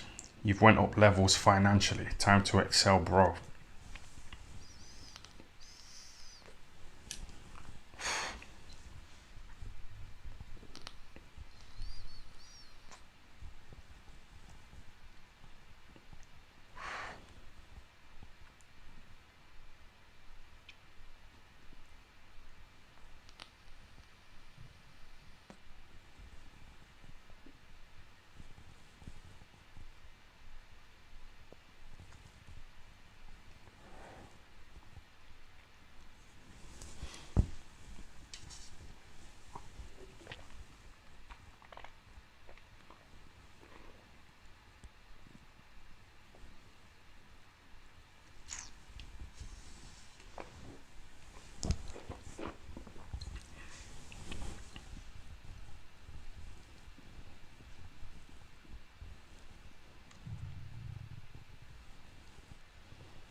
What did you do after boxing?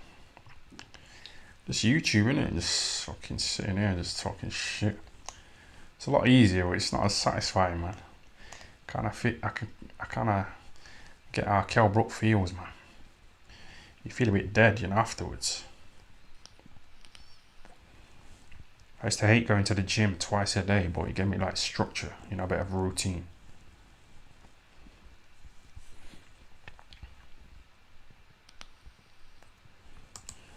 Man waiting on Hex Toys. Yeah, that's a good little comment, because like I was gonna end the live, you know, last time, but then Hex Toys joined and he gave me 500 quid. So it's like, imagine if I fucking stopped the live last time when I was gonna stop it and missed out on that nice little bag.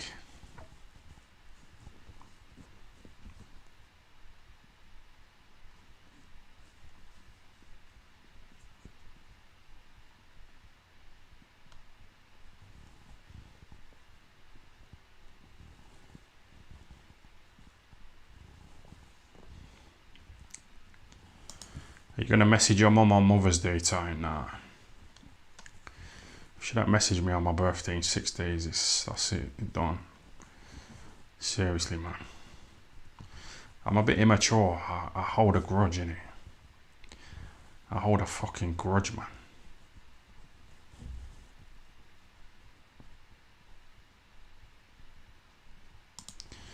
Oh, fucking hell. I can't be bothered to read all that. Clicked on the wrong button and the wrong chat.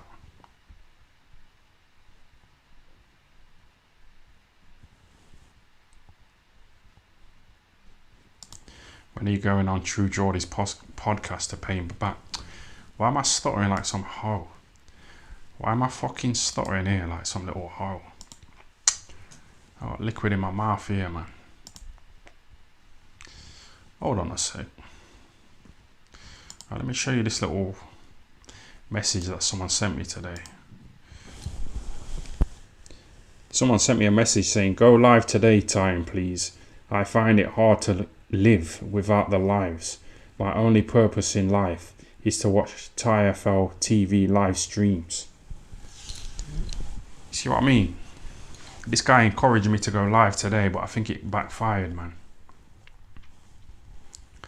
I think it backfired, man. Let's have a look at who looked at my story. Let's have a look at some blue tickers. Oh, fuck it, that man. Shit.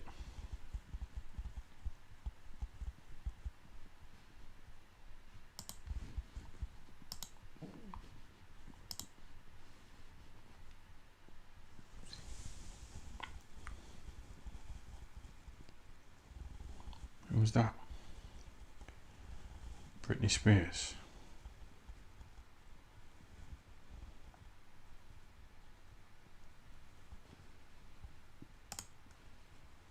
What the fuck is all this bullshit? This is what I mean about social media, man. It's just nothing, man. Just fucking nothing. Fucking Britney Spears, man. She said, "I'm so sensitive towards social media. This popped up on my phone this morning and I can't stop crying. It's so beautiful." Why is it? Who is it? Who are these fucking people, man? Who are they? Do you know who that is?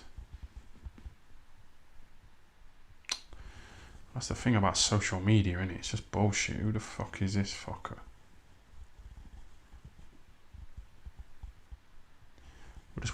We waste so much time looking at this bullshit. This fucking mug here.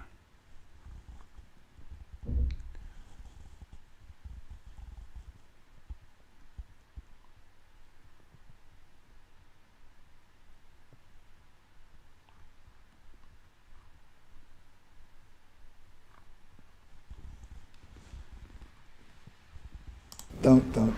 What do I feel about it? Right, here we go. What do I feel about that? So how on earth can you compare us as a nation with them, Gary Lineker?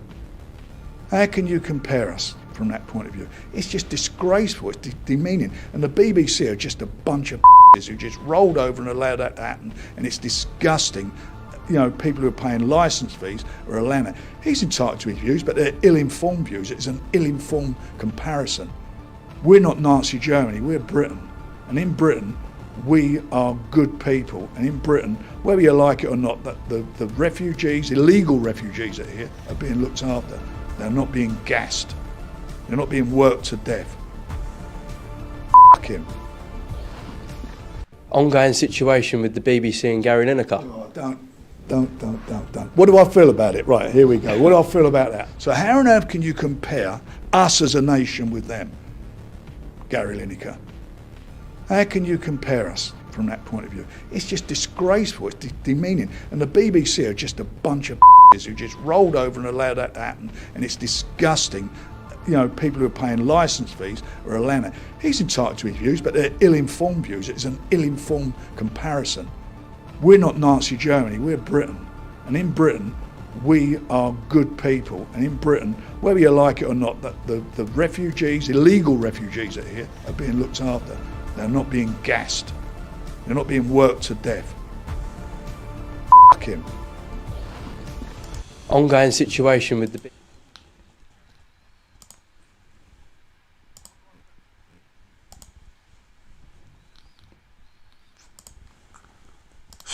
Yeah, I'm gonna wrap it up, you know. I'm gonna fucking wrap it up, man.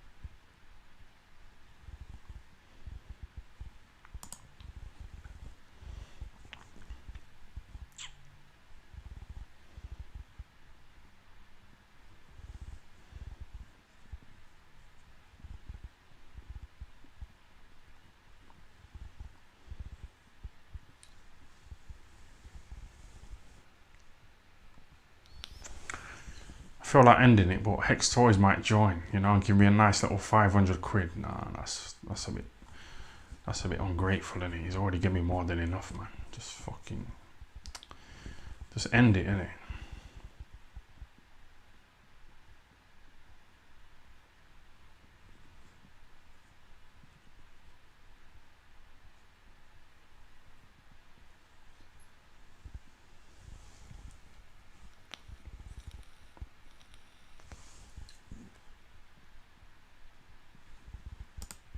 Don't go. It's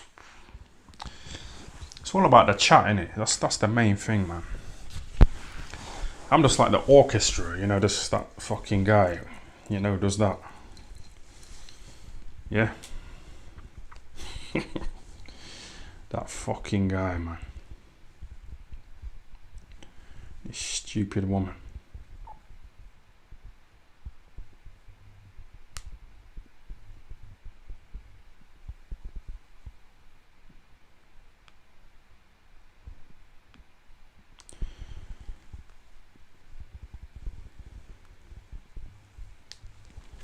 I think these lives are the highlight of some people's days. Yeah, but what does that say about you, though? You just heard Joe Rogan, innit? Talking about, like, push yourself to do something hard, man. Go to the gym, go and get in a sauna, get in an ice bath, go and talk to a woman. You know, try it on with her. You might pull, you might just, I don't know. It's worth a try, innit? It's worth a fucking try, man.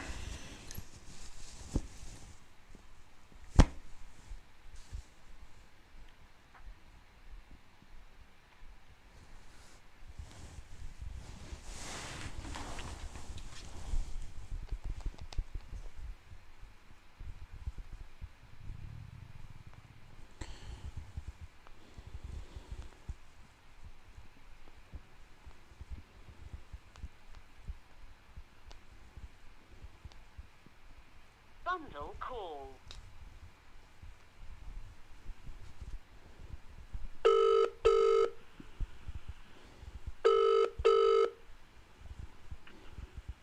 Hello? Hello? Hey, You alright? yes, you. Yeah, I'm alright, you know. What are you up to? Good? You free? Yeah. How long? What's the minimum? What's the minimum? Yeah. 15 minutes. Yeah. Is that okay, yeah? Yeah, it's 50 for 15 minutes. 50 quid. Whereabouts are you? S4. Yeah, I'm in S5, so it's not too far away. No, not at all. Yeah. So what do you do? Pardon? What do you do? So it's full service, no anal, no bareback. No anal. You don't do anal, no? No. Okay. What if I give you extra 20 because I wanted to do anal? Pardon? I wanted to do anal, so an extra 20. Would that be okay? I don't do it. Like, it's a health risk and it's just something I'm not willing to do. Okay, that's all right. Do you do oral though, yeah? Pardon? You do oral? Oral? Yeah. Yeah. Without a condom? Yeah, as long as you're clean. Yeah, I'm clean. I've been tested, so I'm alright, yeah.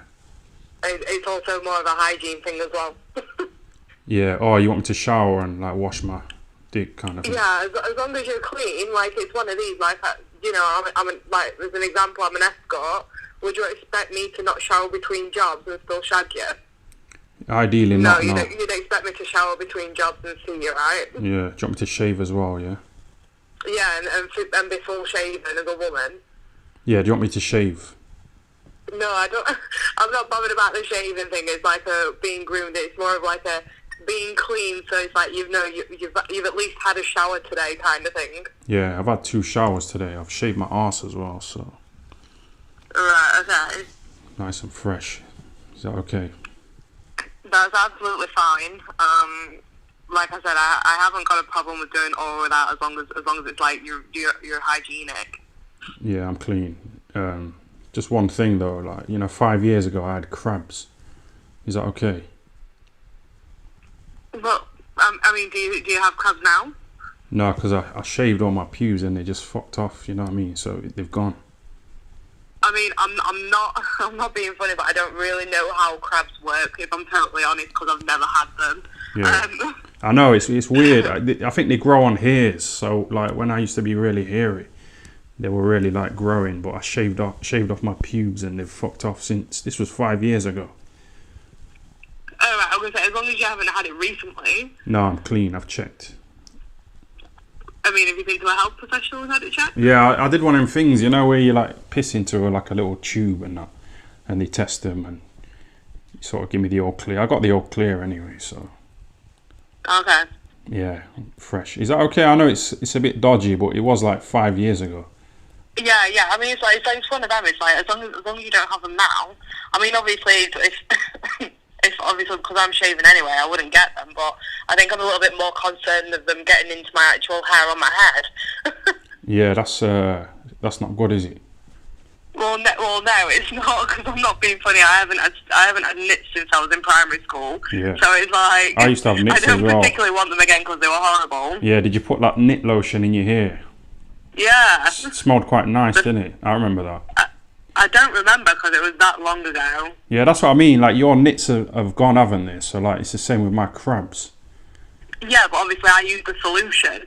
I don't know if actually shaving your pubes off gets rid of crabs, because it's like, I'm not being funny, but there's always going to be some form of hair there. Yeah, but when I went, you know, when I pissed in a tube, they gave me some... You can't test crabs through piss. No, but I was going to say, like, they gave me... Because I told them about the crabs, like, 5 years ago, and they gave me, like, some solution, you know, to rub around my ball sack. Fair enough, and so obviously it's got rid. So basically you got knit lotion for your dick. Yeah, my balls, yeah, I just rubbed it on. Yeah. Give it a Yeah, rub. that's fair enough. Rub my arse as well, yeah. So they're long gone, Fair yeah. enough. Well, like I said, as long as they're not there, I'll trust the fact that they're not there. But obviously, if I see something small and black and jumping around, then I'm gonna have to say no. Yeah, that's a bit horrible, isn't it? Do you know what I mean? It's like, it's one of them. Like, obviously, I do trust what anybody says before they come see me, but if I do see anything suspicious, and then I won't carry on with the job. Do you know what I'll do? I'll just shave all my pubes so you can, like, have a look before, you know, you do anything. Just so you... I mean, it's completely up to you. Like, you know what I mean? It's like, I'm not really that bothered, because like I said, I'm fully shaven, and I don't think they can actually go to your head. Because I think knits and crabs are completely different. Yeah, I think it's a different kind of species. Yeah, I think so. I'm not sure, but it's I mean, either way, just just get yourself sorted or whatever. Let me know and I'll send you a postcode through. Okay, so what do you want me to do? I'll shave. Do you want me to shave? I'm gonna shave just to be safe. Be safe, yeah. Okay, no worries. Love. Best to be safe, so I'll shave and then we'll. Do you want me to, like, send you a pic so you feel better at ease? No, that's absolutely fine. I trust that you're capable of sorting yourself out. Yeah, I've been sorted for 5 years, so I haven't been scratching at all for 5 years, so it feels good, you know, to be crab free. Yeah. I love it. When was the last time you had knits, do you think? Like I said, primary school. Oh, a while back, yeah. A long time ago. Yeah, that's good, man. So I just wanted to check, like, you haven't. I was just making sure that you haven't sort of still got them, you know, where I could catch them on my ball sack. No, I haven't. I get completely and fully health checked monthly on. Oh, that's good, yeah. All right, so. No. I mean, you've got to in this kind of business, you know, to be safe and sorry. Yeah, you have to be safe, yeah. And not to mention, I've got a partner, so it's also putting his health at risk as well. Oh, you got a partner, yeah. He's not going to be there, is he? No. He's not going to turn up, like, in between, because... No. I hope not. 50 quid's 50 quid, isn't it? He's at his home asleep. Yeah, is he though? He's not hiding in the cupboard, is he? Because I've been robbed before, you know. I'm just saying I've been robbed before when I did this before. No, trust me, this is a genuine thing. I work with another girl, so because people tend to have somebody else here with them, I have another girl here with me normally, but she's out on a job at the moment. Do you do 2 women at once, or is it just like one? If I give you both 50 quid, so £100, I could get 2 women, yeah? Yeah. Oh, that's good, that is. Yeah. Do you know she's shaved as well, or she ain't got crabs? Yeah, she's fully shaved. She's been tested, yeah? Yeah. Alright, okay. Yeah, that sounds good to me. So... I'm not sure what time she's going to be back though. That's the problem. Yeah, it don't matter about her. She's busy on another job. I'll take one for now and then maybe get two next time, yeah? Yeah, no worries. Yeah, that's brilliant. Alright, can you just let me know the address, please? Yeah, no worries, love. Alright, thanks for that. Just give me an estimated time when you're going to be here and that, and then obviously 'cause I can work around it then. Yeah, I know you're in S4, but like what kind of area is it? What area? Yeah, what area is it? Is it like S4. Oh, S4, is it like Page-Or, yeah? I'm like, what? Is it Grimesthorpe? No, it's sort of like Burngrave. Oh, that's closer. That's even better. Yeah, it's like Burngrave Pitmore area. You know where the shops are on Barnsley Road, Burngrave Road? Yeah, I know where they are, yeah. Yeah, it's literally just there. Yeah. Yeah.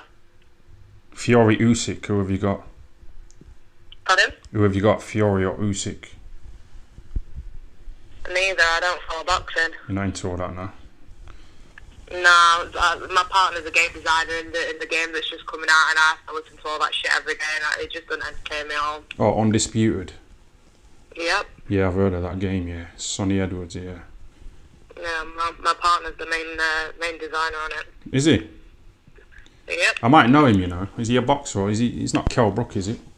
Nah, he's not a boxer, fuck that shit. Do you know Kell Brook? I know a few people, but I'm just not, I don't remember the names because they're insignificant to me. Yeah, you're just about that money, yeah? That bag. Yeah, I get it.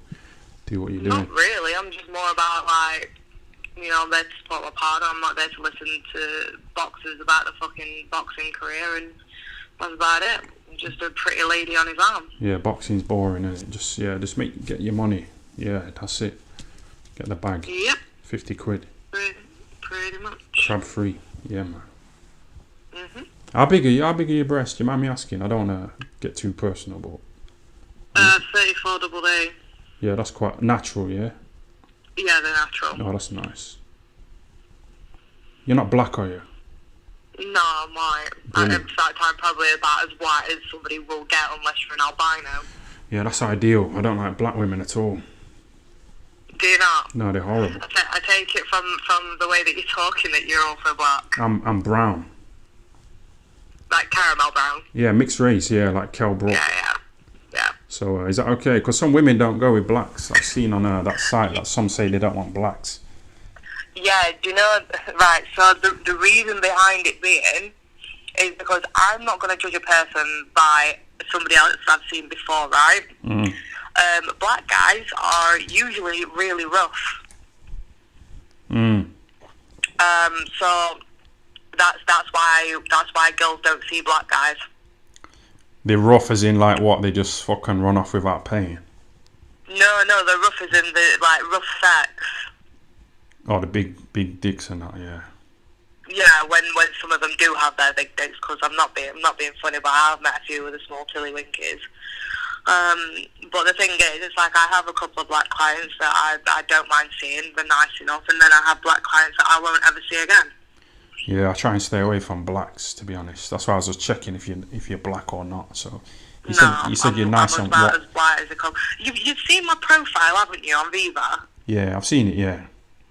Yeah, so I mean, I'm like, you can see that I'm blatantly white. Yeah, I was just double checking because sometimes they put up like fake pictures, you know, and pretend, and then they get you around and they're not really them in the picture. They're normally black. So I was just double checking that you are black. Some of them say, oh, they like ask like for dick size, and they say, oh, you're not too big, are you? Kind of goes back to what you were saying, you know, about some black guys being too big. Yeah. Is there like a required, like, you know, if it's like too big, like what's too big? I don't know. I don't really know. Like, I guess it's down to. Because some women say like, oh, because some women like ask me like, what's your size? You know what I mean? So they check to make sure it's not too big, too strong. You know what I mean? So I don't know if you had like a limit, you know, like a cut-off measurement kind of thing. What do you mean? You know, like if it's too big, like you don't deal with them. I thought that's why these women on these sites say like, you know, black guys, we don't deal with them.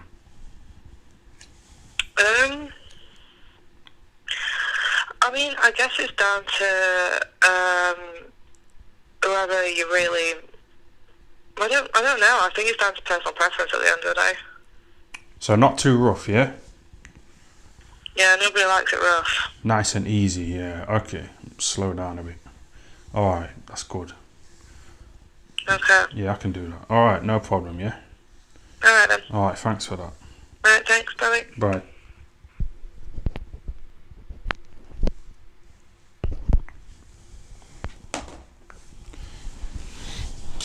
You know this woman here, yeah? I don't know if she's trying to set me up, innit? I think she knows it's me from before. I think she's just like pretending, you know, trying to be all nice, you know, so I go around and then some fucking big black niggas just come out of the closet, you know, try and fuck me up. I'm gonna take my knife anyway. I ain't got time for bullshit. Yeah?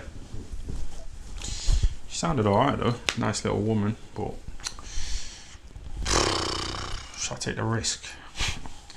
Shall I risk my life for a little, what'd she say, double D? Yeah, that's decent. She's got a man though, innit? She's got a man who's been banging her, fucking nutting in her.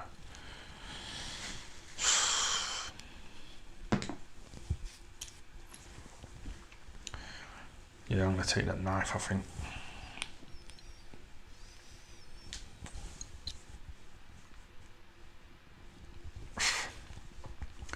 Someone says show us her profile. I don't know where her profile is. I've saved her in my phone, innit? It's Angry Escort Woman. It's the woman who was kicking off before. You know, one of you little snitches like got in touch with her and told her that I was fucking filming. I was recording it. You know, trying to fuck up my shit. Snitches, man. Pure snitches in the chat.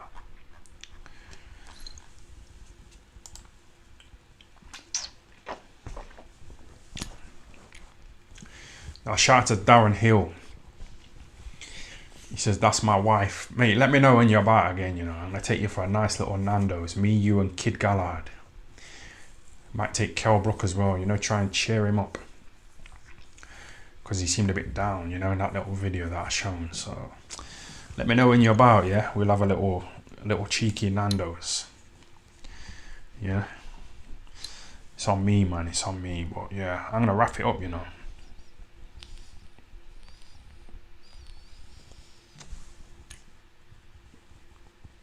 She was a bit friendly this time. It's because she knew she wasn't being recorded. So I don't know. But I think she's trying to set me up.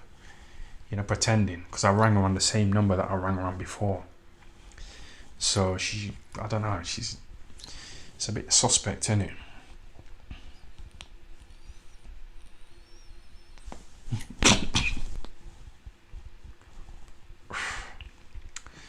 Yeah, man. I've had a good time.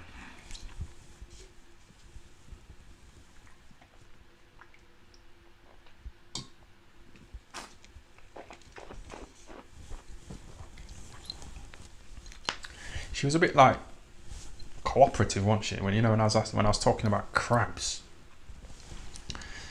I was talking about crabs, you know, my balls, and it's a true story as well. So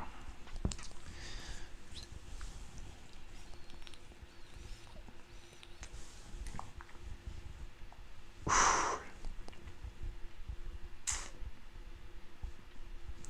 me see if she's on WhatsApp. Let's have a look. Might be able to show you a picture of her on WhatsApp. I enjoyed that little chat with that woman. She don't do anal. Yes, blood. She looks alright, to be honest. Alright, let me show you this. You see that?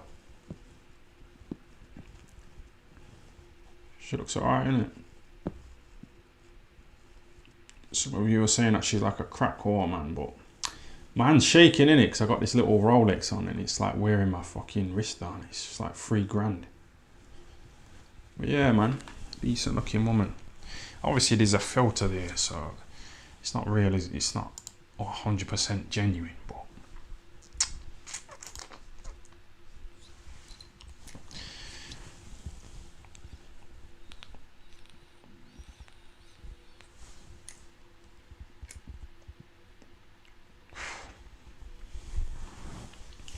You know these filters that these women put on their little photos, you know, on Snapchat and Instagram.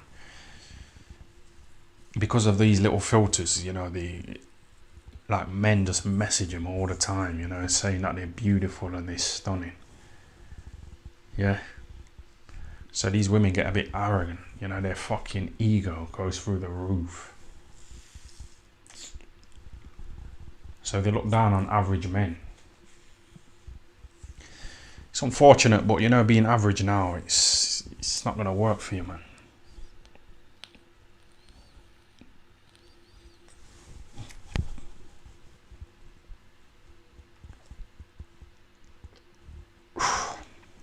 She had no interest in Fury Usyk at all. I'm not interested. It's fucking boring, man.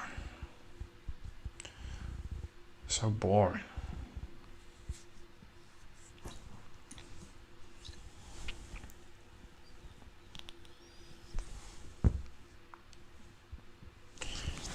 Let me get her address.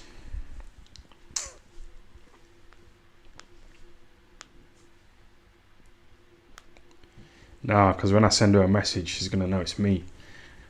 Because when she was kicking off before, I said, let's do an OnlyFans video. We can get some serious cash. So I don't know. She might know it's me.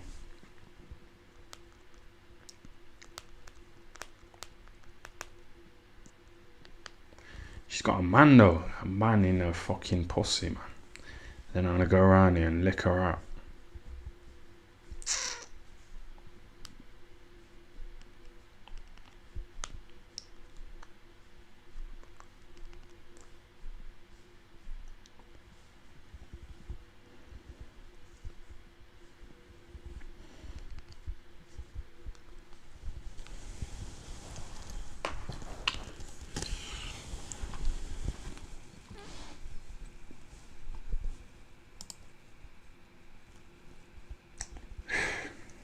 I can't tell if she was trying to set you up or not now. I know. That's what these women do, man. They tried it with Andrew Tate, didn't they? They tried to set him up. They tried to say that he kidnapped him, you know, and forced them to stay, even though there's CCTV footage of them going out getting pizzas, you know, going for little jogs around the area where Andrew Tate lived. They were free to go, but they fucking stayed. But they tried to like say, oh, he's forced me to stay. You know, I'm being human trafficked.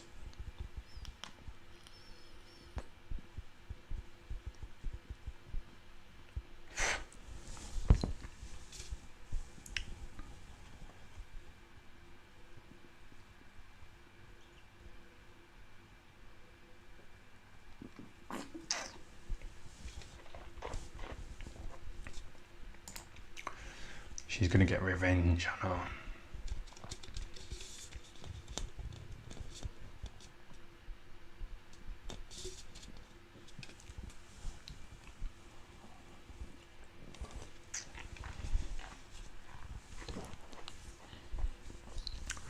Shut the fuck up about Tyson Fury and Frank Bruno.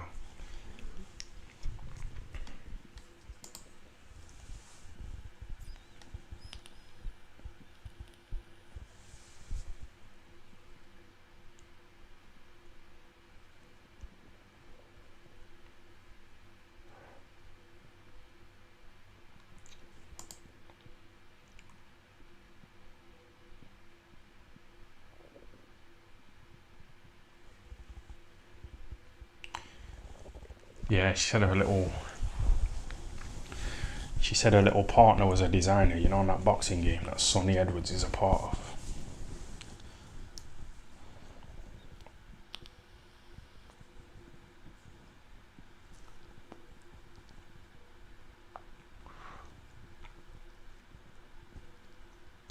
I've got a love-hate relationship with women, you know. You know, me talking to her there on the phone, it was quite nice. You know what I mean? You know, when she was talking about crabs.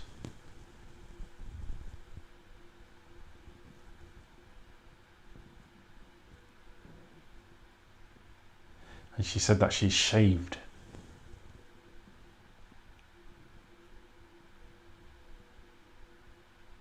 And the last time I spoke to her, yeah, she said, "Oh, you shouldn't be putting my business on the internet. You shouldn't be putting my business online because I've got a partner and he doesn't know about it." But then she's telling me that he works for that little undisputed game. So she's kind of, in a way, giving the game away. But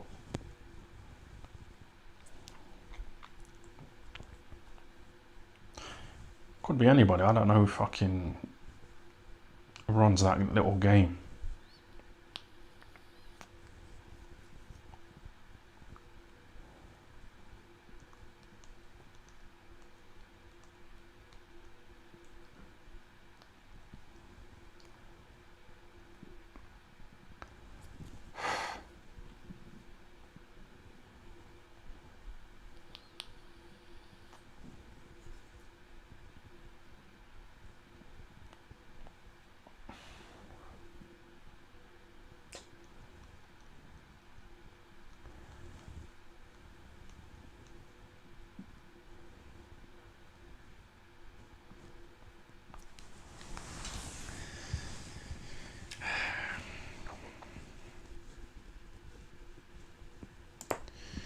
Big up. Spoke to you in the DMs.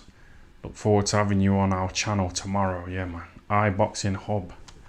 So what you saying? You want to do a little chat, yeah? You want to have a little chat?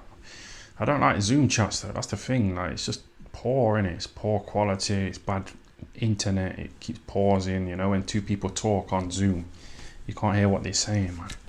It's like like a delay as well, and it's just not ideal, is it? That's why when people ask me for an interview, I say to them, like, just fucking bring a camera and a microphone and we'll do it properly, man. Because these little Zoom chats, they're not that good, man.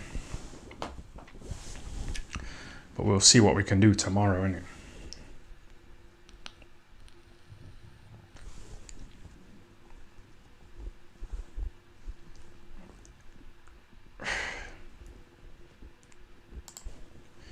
He's got 48 subscribers. Don't go on his channel.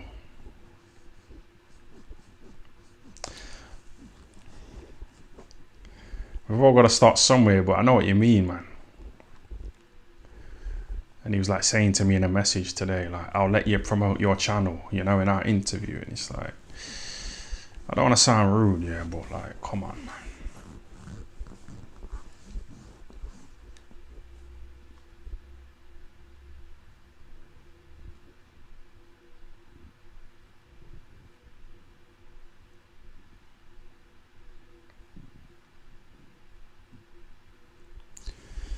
It's one of them things, innit? That's why I fell out with my brother. You know, every fucking minute he's got a great idea to set up a business. You know what I mean? And then like a week later, he's just forgotten all about it. And he's trying to ask me for investments. You know, these nice super chats. Nice little chat. Thanks for that. Yeah, man. Shout out to EC.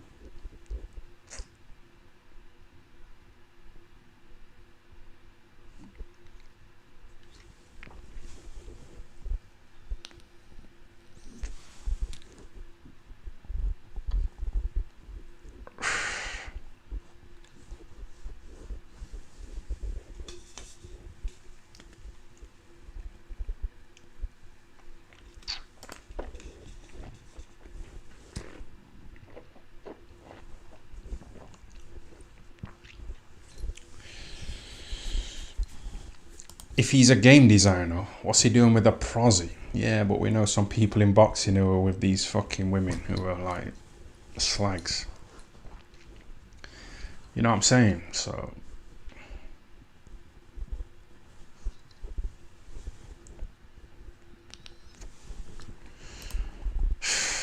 what's the difference between you doing these lives for super chats and women doing OnlyFans? Both brassing yourselves. It's not the same, is it? I'm not getting my fucking arsehole out, am I? It's just fucking totally different.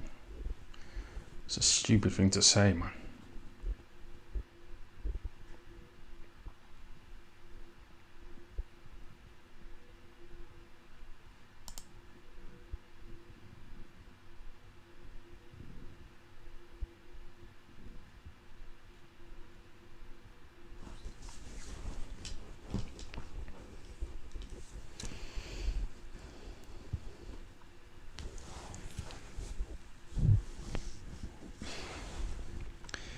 Hex Toys is making money from cryptocurrency. It means he supports people trafficking, prostitution and arms dealings.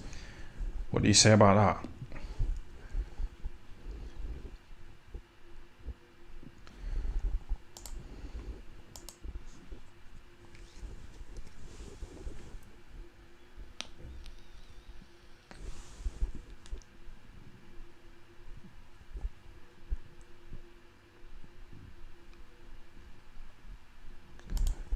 Ring her back and tell her you've got Bella and cheese. I should have said that, shouldn't I? Bella and cheese. I used to have cheese on my fucking... Don't matter.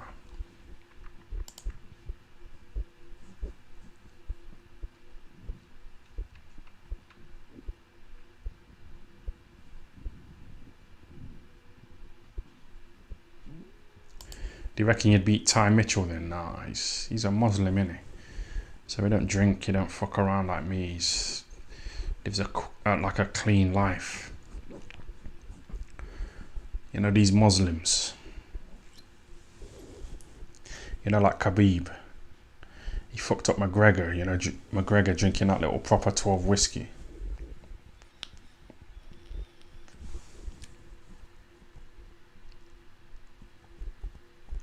That woman had no interest in boxing at all. That's what I mean. I need to expand, man. You lot keep asking me about Fury, Usyk, and it's just shit.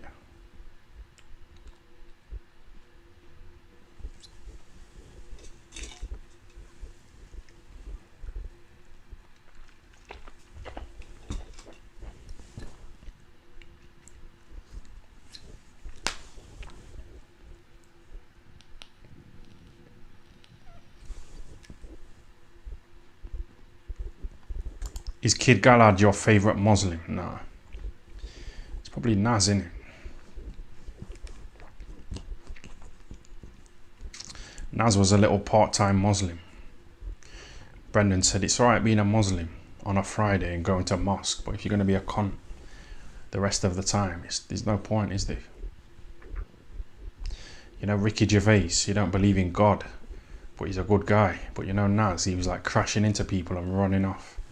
So who's God gonna prefer out of the little part-time Muslim Naz paralyzing people and running off, or little Ricky Gervais who doesn't believe in God, you know, but he's a good guy? What are you saying? Who's God gonna prefer, man? Shout out to official coach Danny. Thanks for the super chat, yeah? Here's money for a phone call. Ring another. Ring another. You got to ring another whore. That woman, man, that was a nice little chat on the phone. She wasn't as angry this time, was she? Let me ring another whore from Viva Street.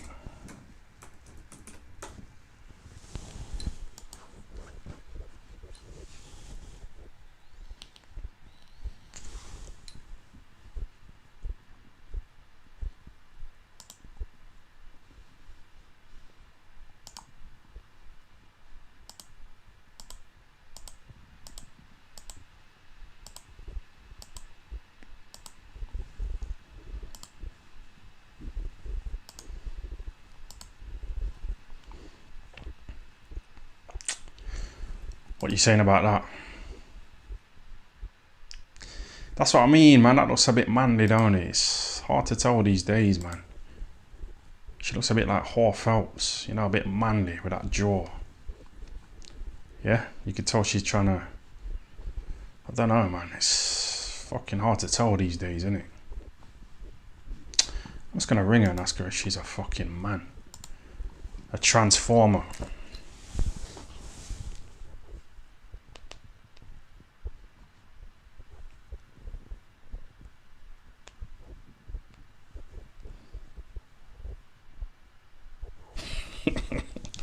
I'm gonna start smoking weed again, you know. Get on the £5 fucking weed. Bundle call.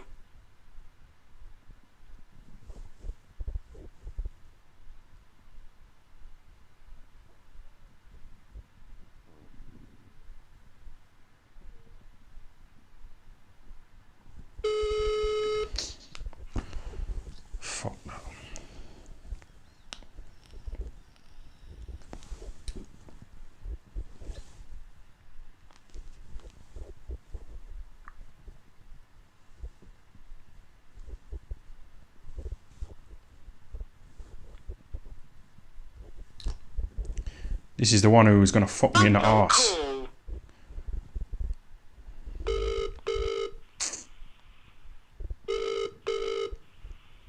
447782889.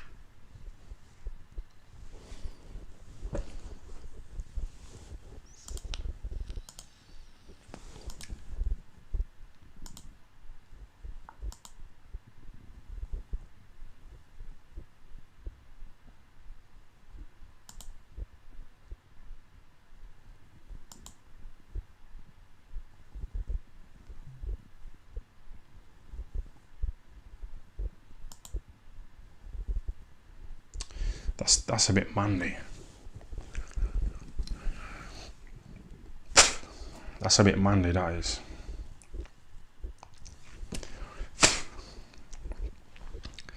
Nah, that's a bit manly, man.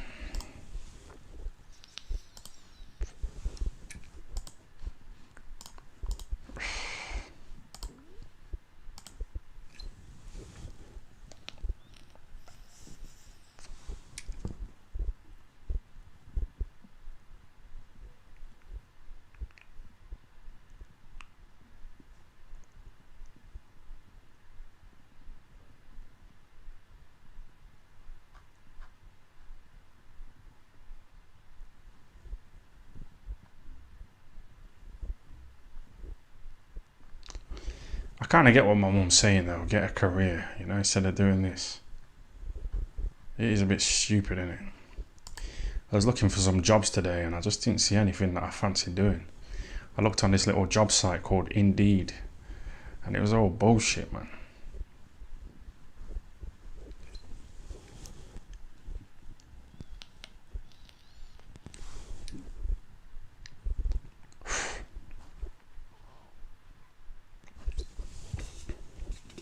Let me just finish this can and then I'm going to wrap it up because it's getting to like 2 hours.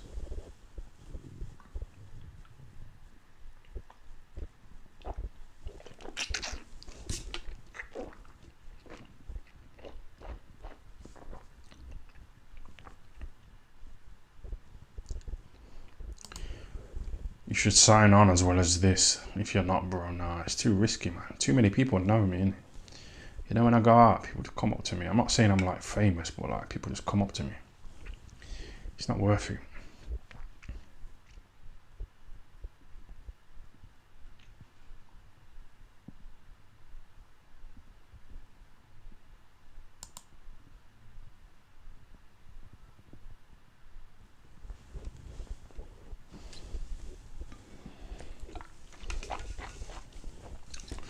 I'm sitting here waiting for Hex Toys to join, to give me a nice super chat. My mom's sitting waiting for Jesus Christ to save her. So which one's best? It's got to be this one, hasn't it?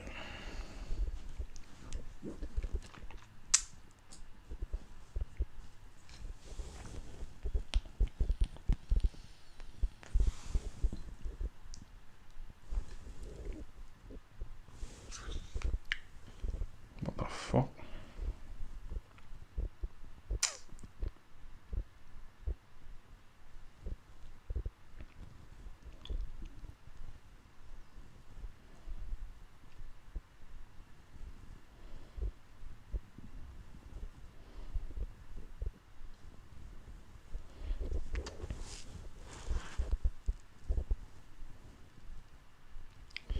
Some escorts just messaged me on WhatsApp, yeah, giving me her address. She said, we can have fun doing a lot of French kisses, girlfriend experience service, sex in all positions, 69, licking balls, oral without condom, if you're clean. No sex without condom and no bareback. What did she say? Licking balls. I don't like having my balls tampered with at all, you know. I know a guy who really likes having his balls sucked. It's fucking horrible, man.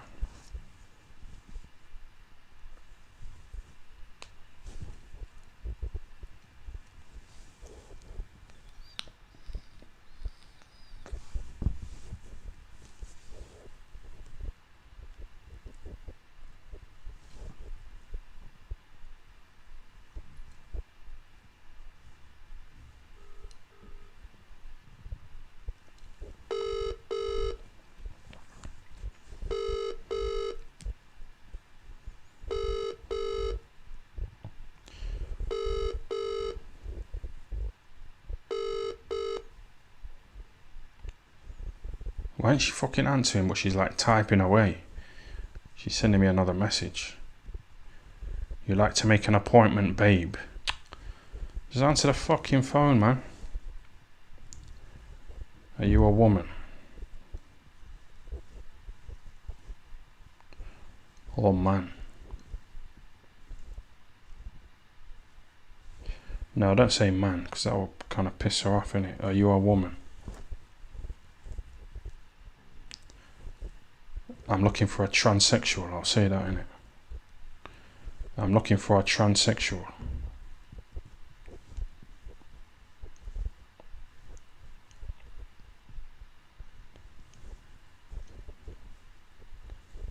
I'm looking for a transsexual.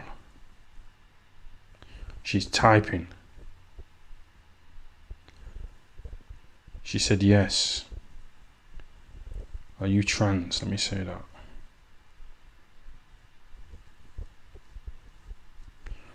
Are you trans?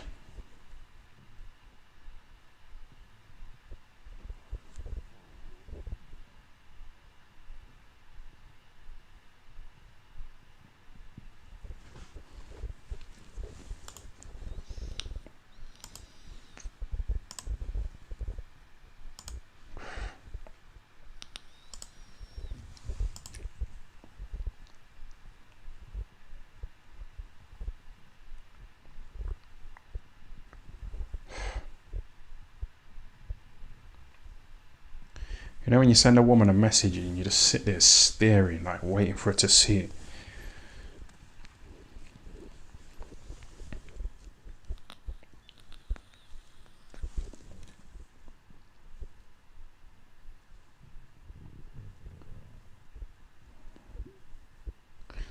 Are you a trans?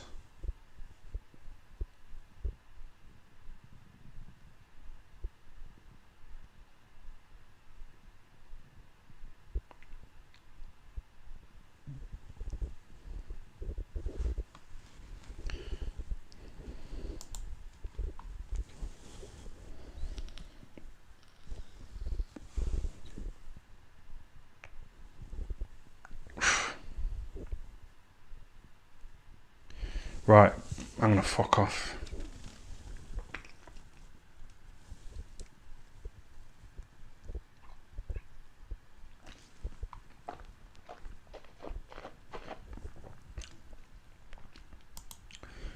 I beg you to drop that angry brass number from Pittsmore or say her Viva Street number.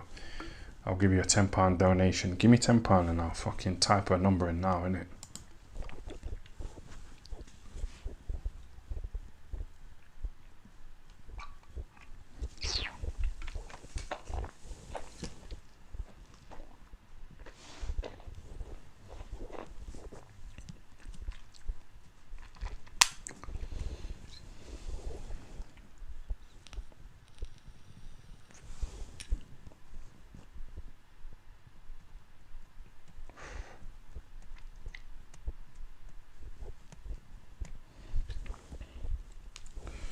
Fuck this woman.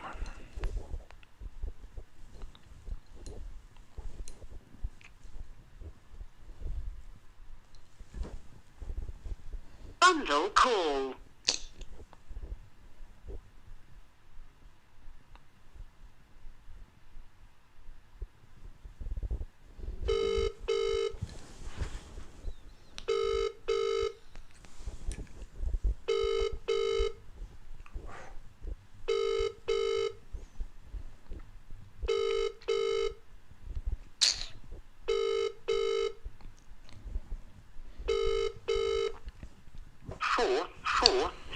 Oh, fuck off, man. See what I mean? I don't want to fucking live like this. I don't want to fucking be living like this, man. It's fucking stupid, man. I can't wait to have a little appointment with my accountant tomorrow, you know, because then I can live in it. I can see exactly how much tax I owe. I can see, like, what I have to pay and what I've got left. And if I've got like a nice amount, I can just fuck off from this fucking shithole. Ringing these scumbag women, these fucking transformers. I can get away from these scumbags, you know, buy a house next to Carl Froch in Nottingham. And I'll probably make up with my mum, you know what I mean? Buy her a bit of weed and just fucking, whatever, pay off her mortgage. Because I probably got a nice amount left over, you know, after I paid tax. Shout out to Hex Toys and everyone else who was, you know, really got behind the videos over the years. But yeah, man, I need to speak to this accountant. I need to see how much money I've got left over. Because I can't fucking live like this.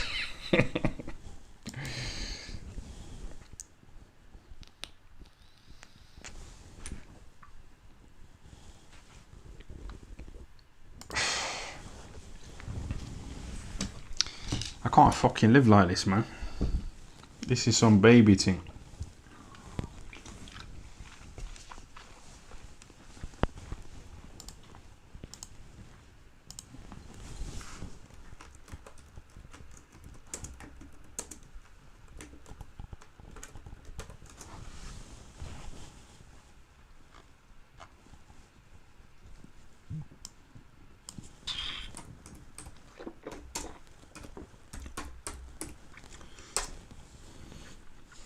Fucking hell, man.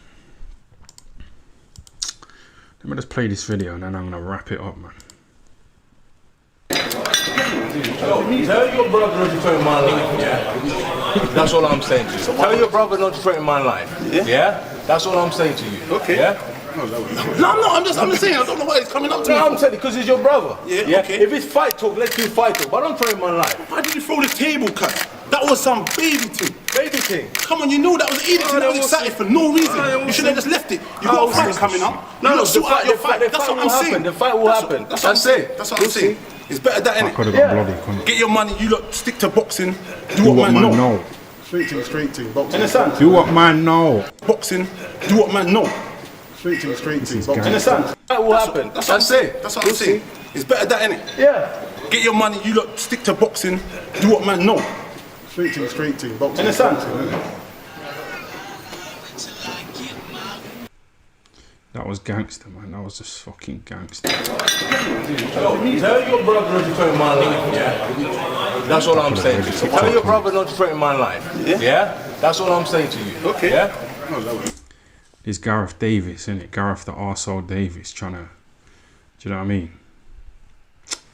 No, I'm not. I'm just saying. I don't know why he's coming up to me. No, I'm saying because he's your brother. Yeah, okay. If it's fight talk, let's do fight talk. But don't threaten my life. Why did you throw the table cut? That was some baby thing. Baby thing. Come on, you know that was an edict and I was excited for no reason. You should have just left it. You got a fight coming up. No, sort out your fight. That's what I'm saying. The fight will happen. That's it. That's what I'm saying. It's better that, innit? Yeah. Get your money. You lot stick to boxing. Do what man know. Straight team.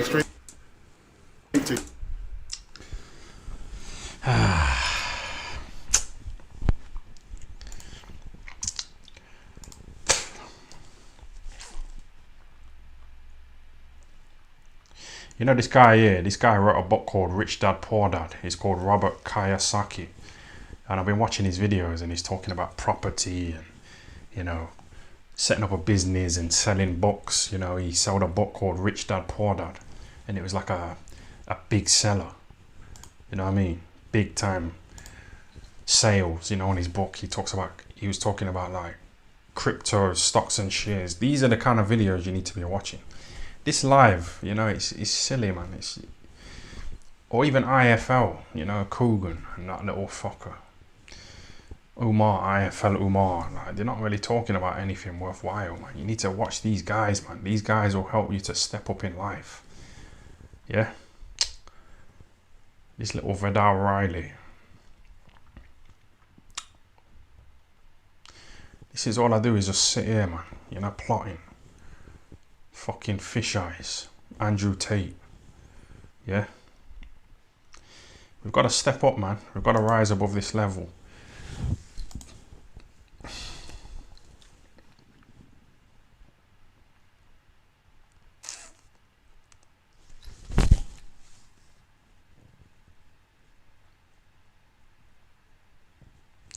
Fucking Tupac. Tupac wrote a song called Dear Mama, yeah. And you know, when I was like 15, I was riding around on my bike listening to Tupac's song, Dear Mama. You know, he wrote a song about his mom, innit? You know, giving her a load of praise and that. And I started thinking about my mom. And I started fucking crying.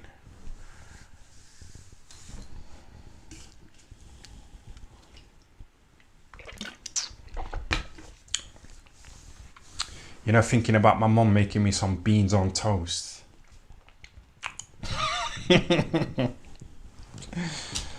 Yeah, man. Dear mama.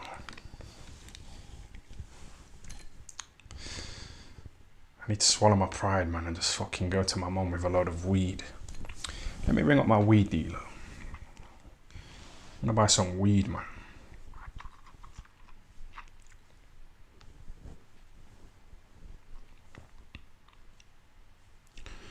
So I messaged this little transsexual saying, are you trans? And she said no. What should I say? Why not?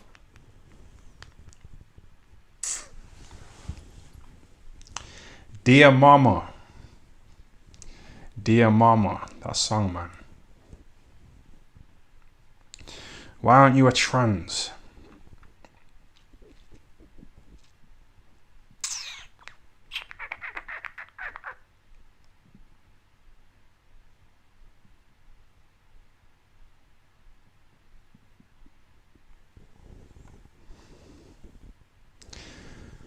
Yes.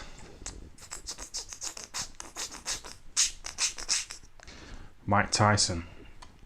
Let's have a little look at that. So I know you've been into that kind of shit, like Alexander the Great. Yeah. And all the different Ferris and all conquerors. these guys. Yeah. Pippin, Charlemagne. The woman just sent me a load of question marks.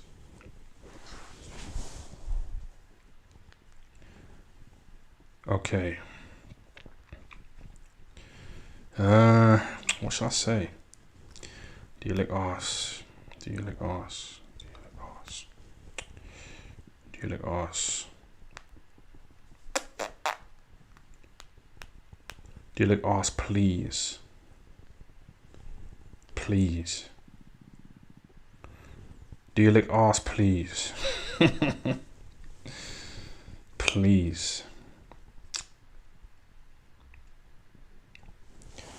What's Mike Tyson saying? Clovis.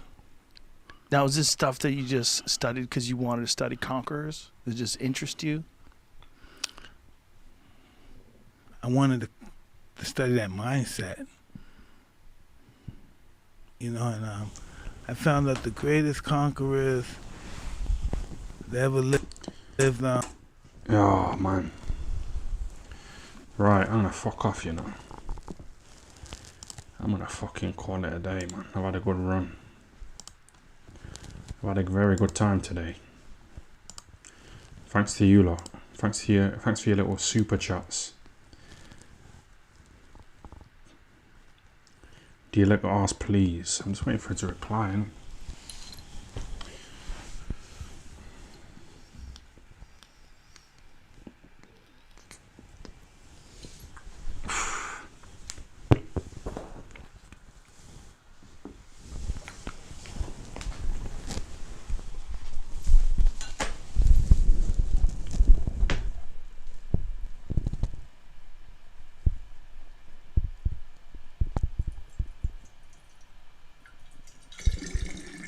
So that little escort before, yeah, she said like a lot of escorts don't go with black guys because they're too rough. I went to a brothel with a black guy, yeah, who was really, really well known in boxing. And you know, the escorts, they were like refusing him because, I don't know, maybe because he was black. So I said, do you lick arse, please? And then she said, extras are facial £30, COB £20. I don't know what that is. What's COB? COB £20. Rimming £50. £50.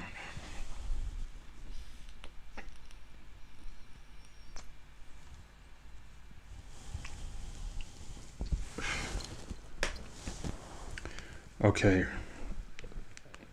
I'll pay £50 for a rim.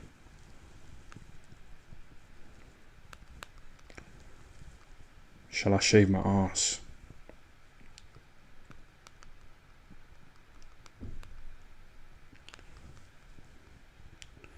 Okay, I'll pay £50 for a rim. Shall I shave my arse? I love talking dirty like this. It really turns me on, man. Even if it's...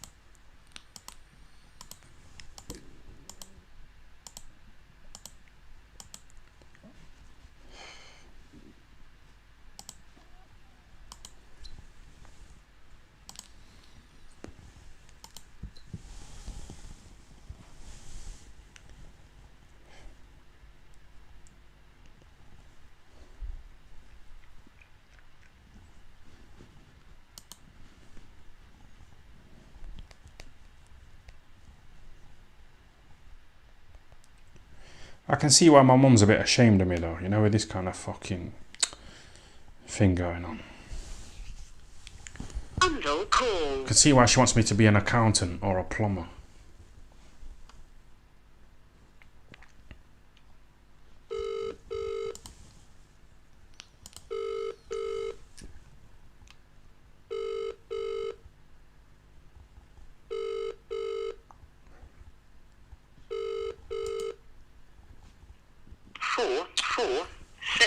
Fucking hell, man. I haven't got time for this bullshit.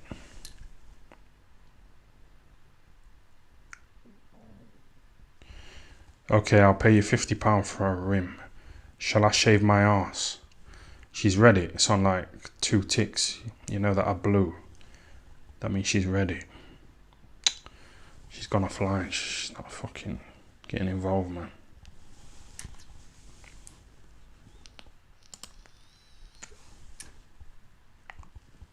She's got some nice legs in it.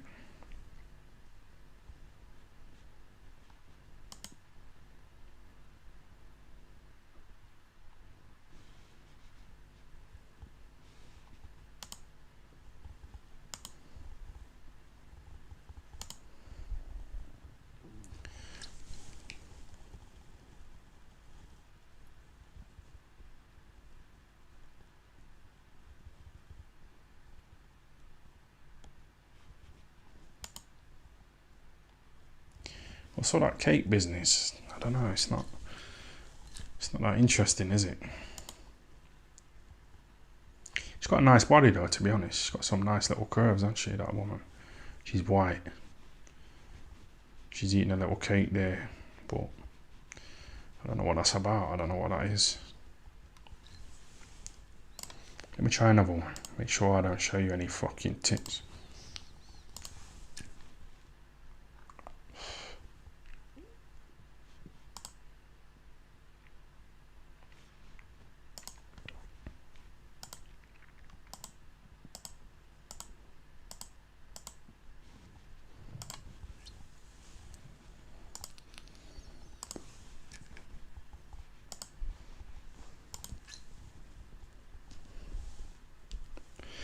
It's only a matter of time before I get locked up in it.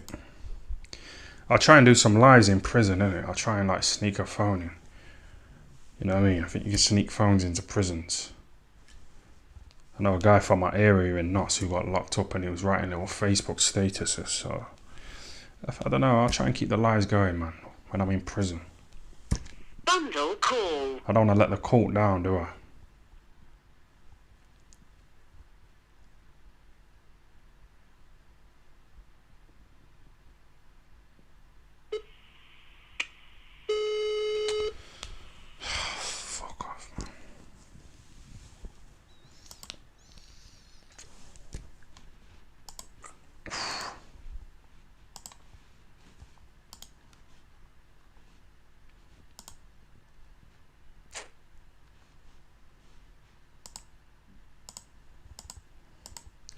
Yeah, she looks alright, to be honest.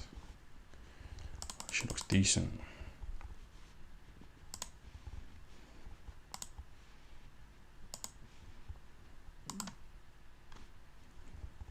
saying about this one here. I think she's a woman. It's like, why do we even need to fucking think this? Or is it a woman? Has she got a pussy or not? Or we shouldn't even be worrying about this. We shouldn't even have to fucking deal with this shit, should we? You didn't have to deal with this back in the day. You just knew for a fact that it was a fucking woman, innit? Bundle call.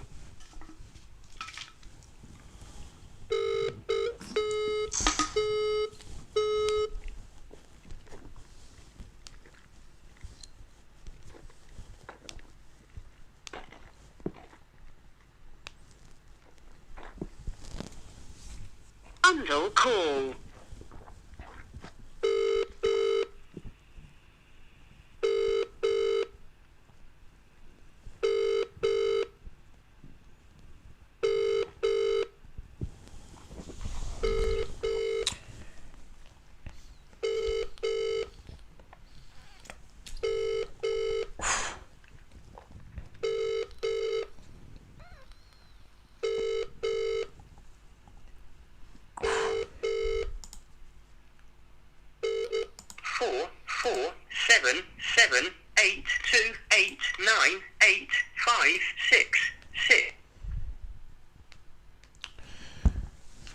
Yeah, it's not working, man. It's just one of them days, innit?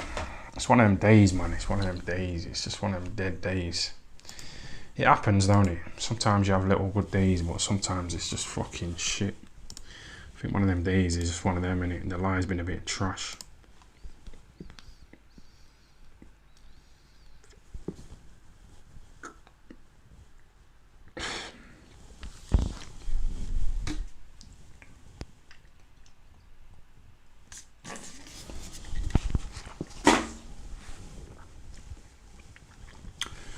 I might just wank. I might have to just take the L and just fucking wank. You know what I mean? Just accept defeat, man. Let me see my little accountant tomorrow, Mohammed. See how much money I've got, you know, to splash out on fucking buying a house next to my mum.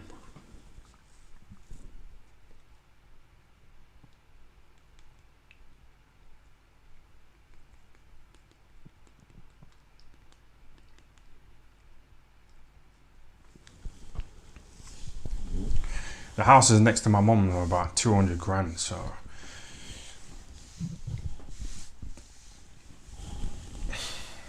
it's easily doable. No mortgage, cash. Thanks to everybody for the super chats, man. You know, over the years. Someone else has popped up with a little super chat here. Who's this? Nathan.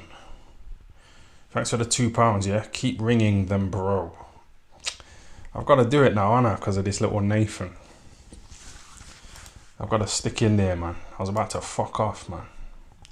I was about to take the L. But this little Nathan guy.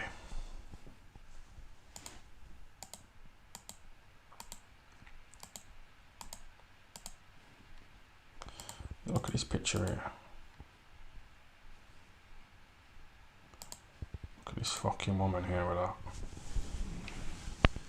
That's like a dominatrix, isn't it? She's into like beating up men and that. I'm not into that. We'll give her a try though. I'll give her a little ring. See what she's into. I'm helping you pass time, aren't I? So it's all good, man.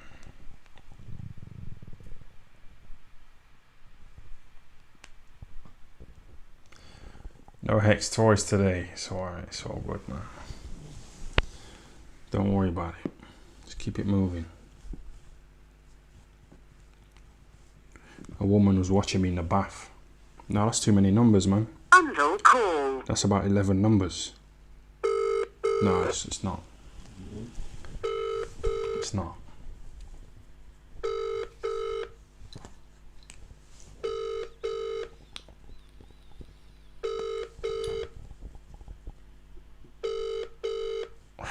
What the fuck is wrong with these women, man? They might be busy, innit? Banging already.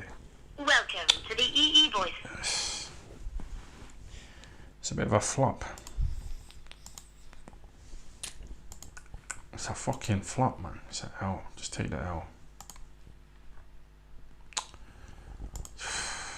Jones. Ring Dominic Ingle. Kid Gallard. Most famous guy you know. Who is Kid Gallard? No, I won't say it. Someone's just sent me a message saying hi. Hi. Who's that?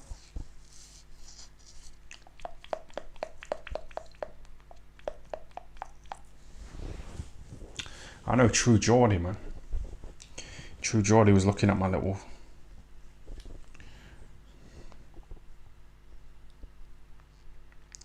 This woman's just messaged me saying, my service, French kiss 69 and other positions, oral and penetration. The photos are mine. Not work, blah blah, fuck off, man.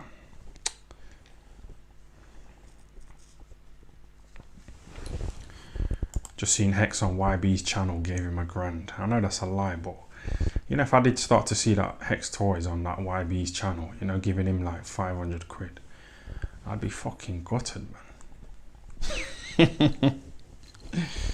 I'd be fucking gutted. I'd be so down, man, so fucking low. I'd hate that, you know, if that YB bitch was getting that little Hex Toys as donation instead of me. I'd be fucking so low, man.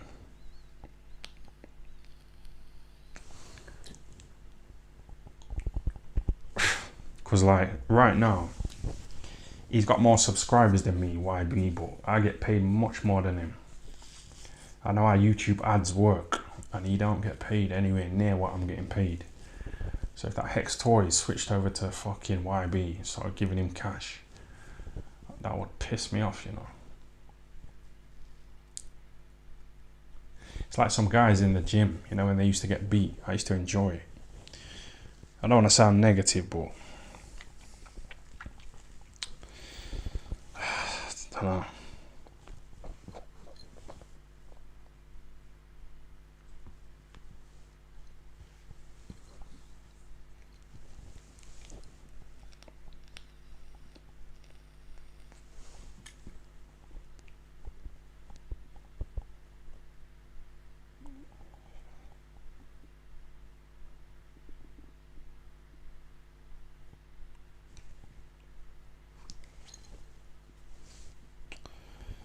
Yeah, this wank, man, this fucking wank.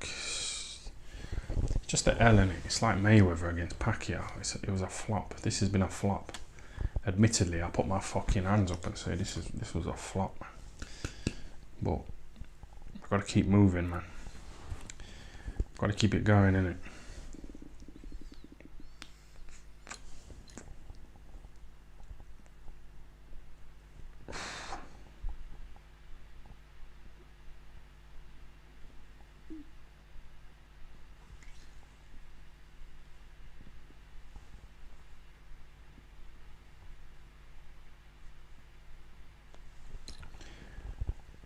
Bundle call. I'm ringing that woman back, you know, who I was talking to about crabs. What shall I say? I've fucking said everything. What shall I say?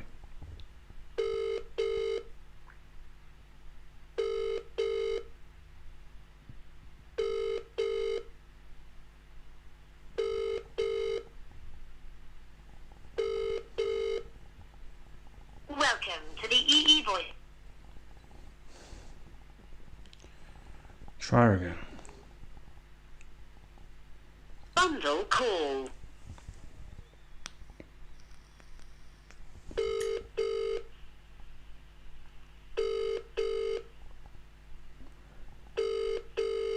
There's got to be some like old women, you know, who are fucking desperate, who want to fuck. You know, who would pay me.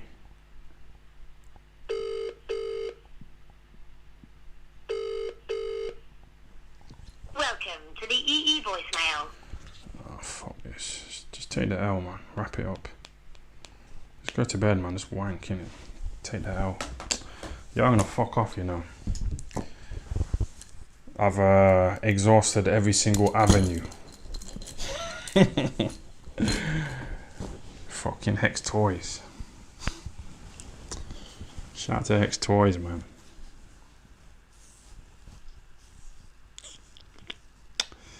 This is a washout. It's been big time. This has been the worst one so far, man.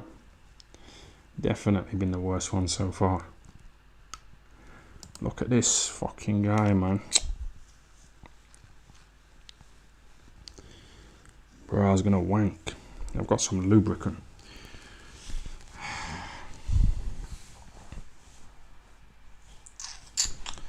What you say? Them escorts have shared your number after last.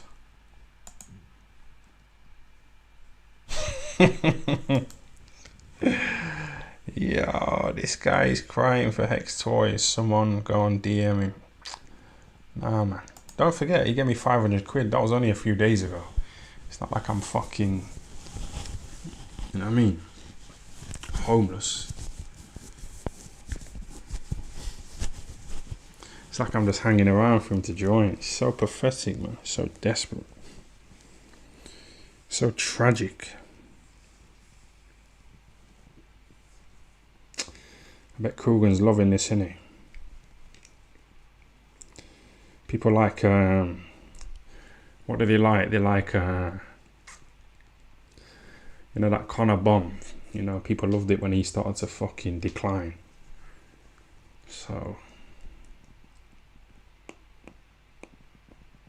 shall I leave the live going and just get in bed and wank and hope Hex Toys joins at some point of the night? I might have to do that, you know.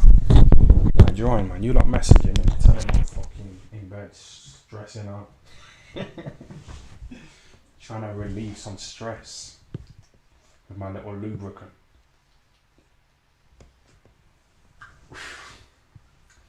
Yeah, man, you know what to do, innit? Do what man know. Do what man know. Do what man know. You lot can just go, innit? Go to bed, man. Wrap it up. Wrap it up, man.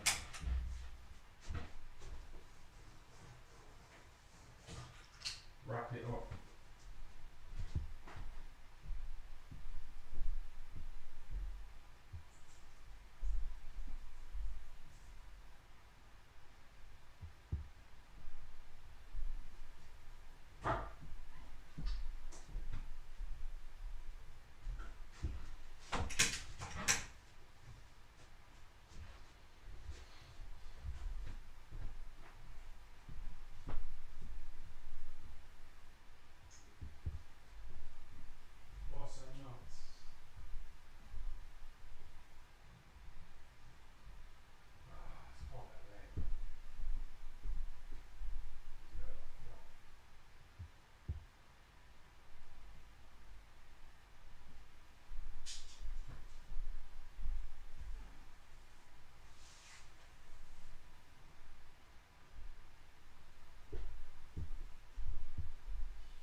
there are people still here, you know. Why are people still sat here watching this shit, man?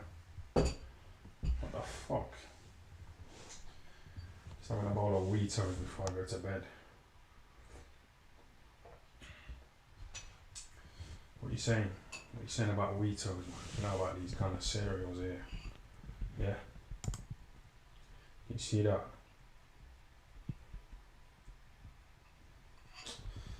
Yeah, man. Let's fucking eat these cereals and let's go to bed. Call it a day. This is the highlight.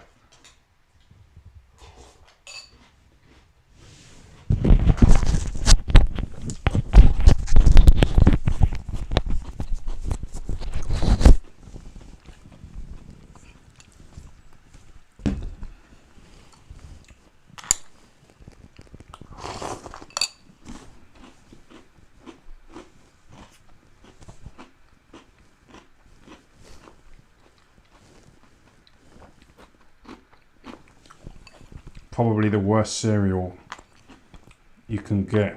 Nah, man.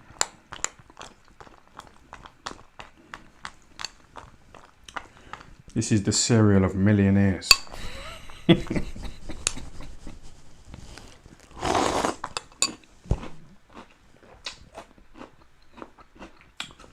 lot can't afford these cereals, man. Stick to your little bowls of cornflakes.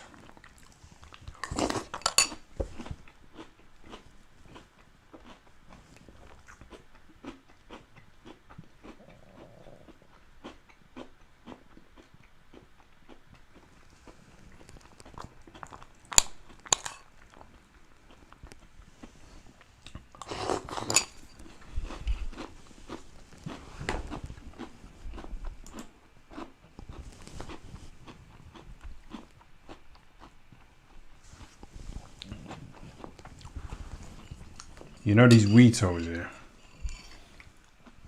You know when all the Weetos have gone and it's just like milk. You know, chocolate milk. It's quite nice, isn't it?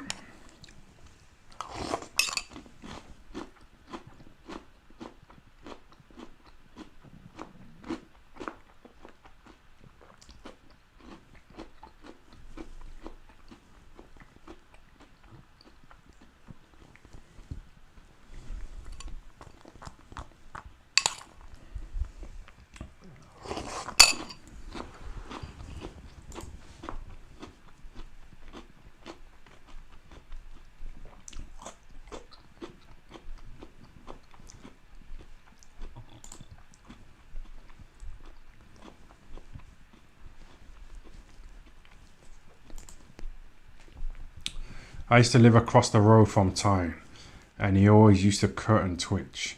Do you know what? You know, every time I look out my window, yeah, there's a big fat fucking woman who lives opposite me. And it's so depressing, man. It's so fucking horrible. Just all the women around here are ugly. It's like they're so inbred. This area that I live in Sheffield, it's just a dead, ran down area full of fucking fat, ugly women. There's no nice pussy around here. There's a little sixth form college over there, you know, where there's a few nice little 16-year-olds.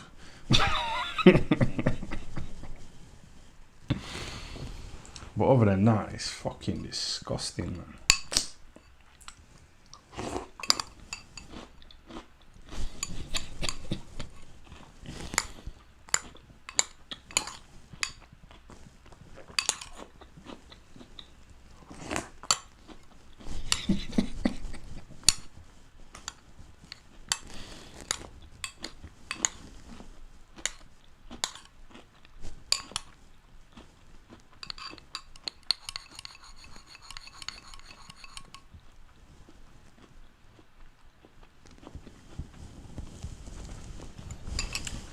If I had a choice between fucking that big fat pig of a woman who lives over there and some nice little 16-year-olds, I'd go for them.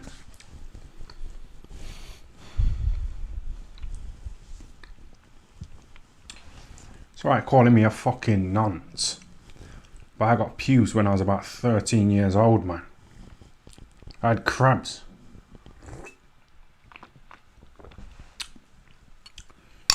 Yeah.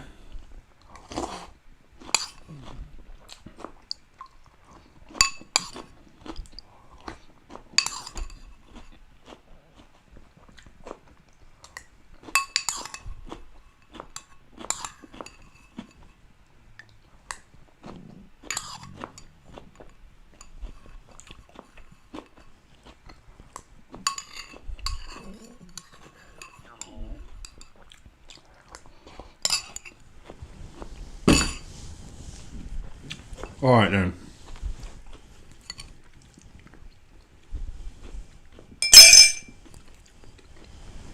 You see that milk?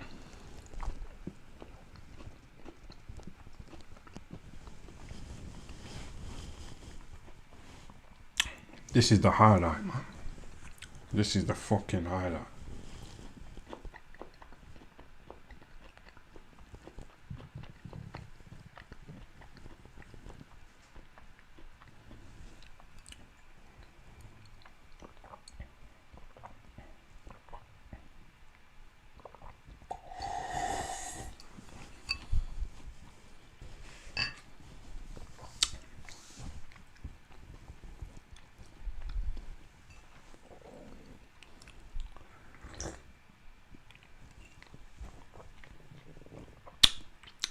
No, that was nice, you know.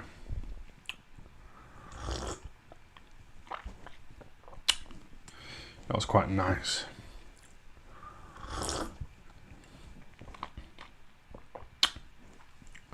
Gulping away, slurping, you know what I mean? Licking the lips, milk.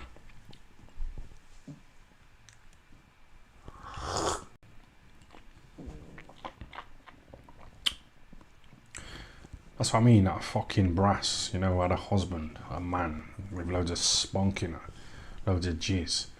These little 16-year-olds, they're fucking pure, aren't they? They're not full of jizz like that fucking slag who had that man. Fucking disgusting, man.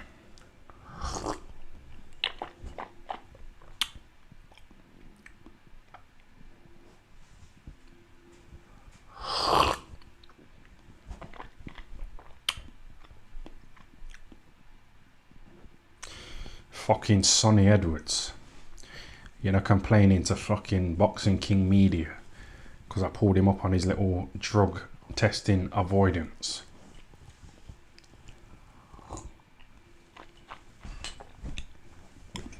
Fucking man.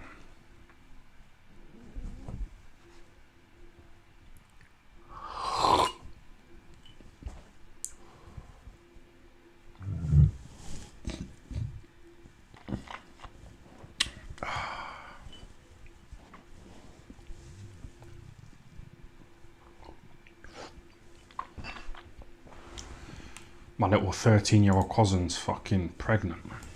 You know, with triplets. Let me show you. It's insane.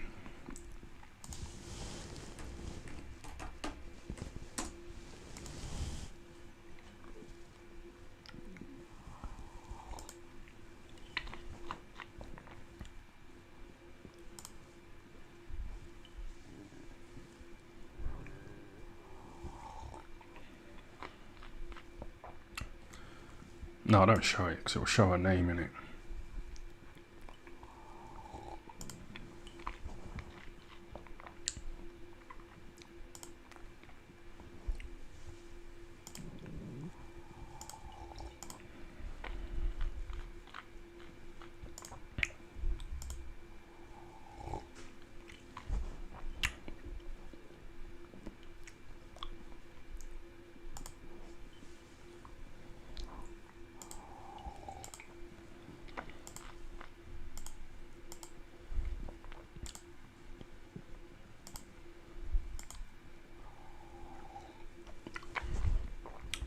They're my little cousins.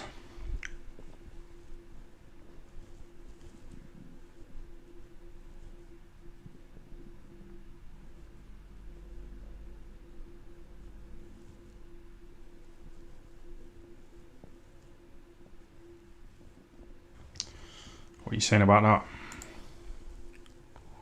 Got a nice little attractive family on her.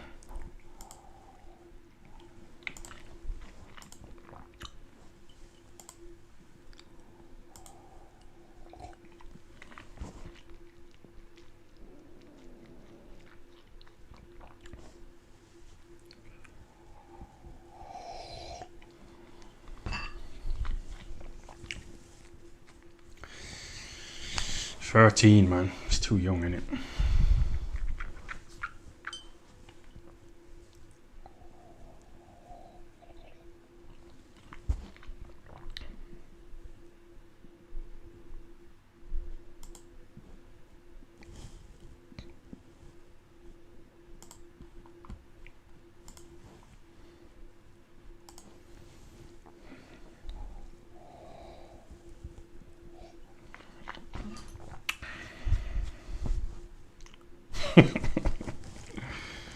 Shit.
This guy gave me like £50 here to pour like a bottle of piss over my head.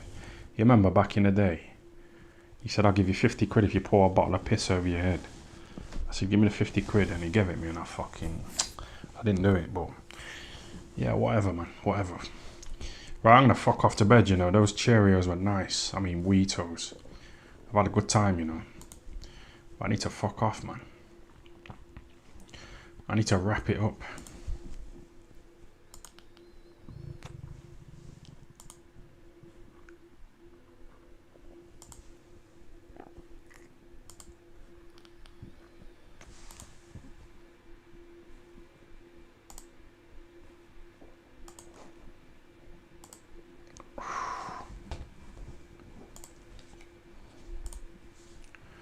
I'll try one more of these fucking women, man. You know what I mean? Try and avoid a depressing wank, man.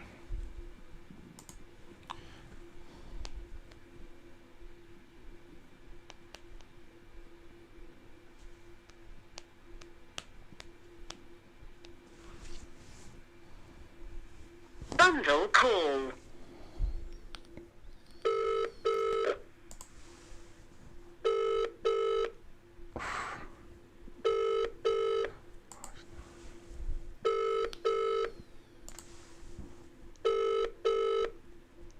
Come on, man. Fuck, you know. Desperate here, you know. The last attempt. She's not gonna answer shit.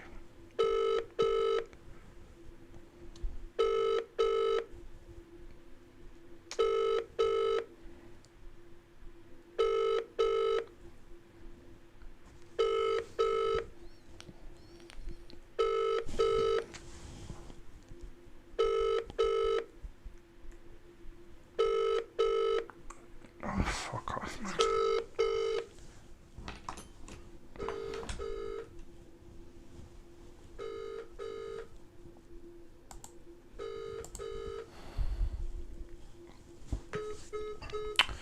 Well, I'm gonna go, you know. I'm gonna fuck off, and it's been a flop, man.